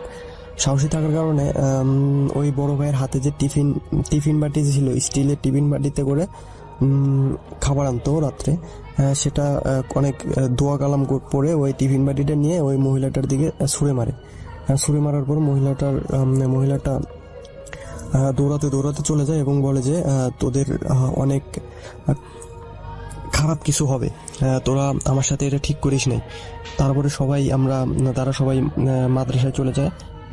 তারপর তারা 4 জনে অনেক জোরে একটা দৌড় দেয়, দৌড় দিয়ে 2 জন অজ্ঞান হয়ে যায় সেখানে। তার মধ্যে আমার বড় ভাইটা অজ্ঞান হয়ে গেছিল। তারপর যখন তাদের জ্ঞান ফেরে, সে আর ওই লজিং বাড়িতে খাবার আনে না এবং অনেক বড় কবিরাজ হুজুর দেখিয়ে তারপরে এই সমস্যাটা সমাধান হয়। তারপরে সে ওই মাদ্রাসা পড়া ছেড়ে দেয় এবং বর্তমানে সে স্কুল লাইনে অধ্যয়নরত আছে। রাসেল ভাই, এই ছিল ঘটনা।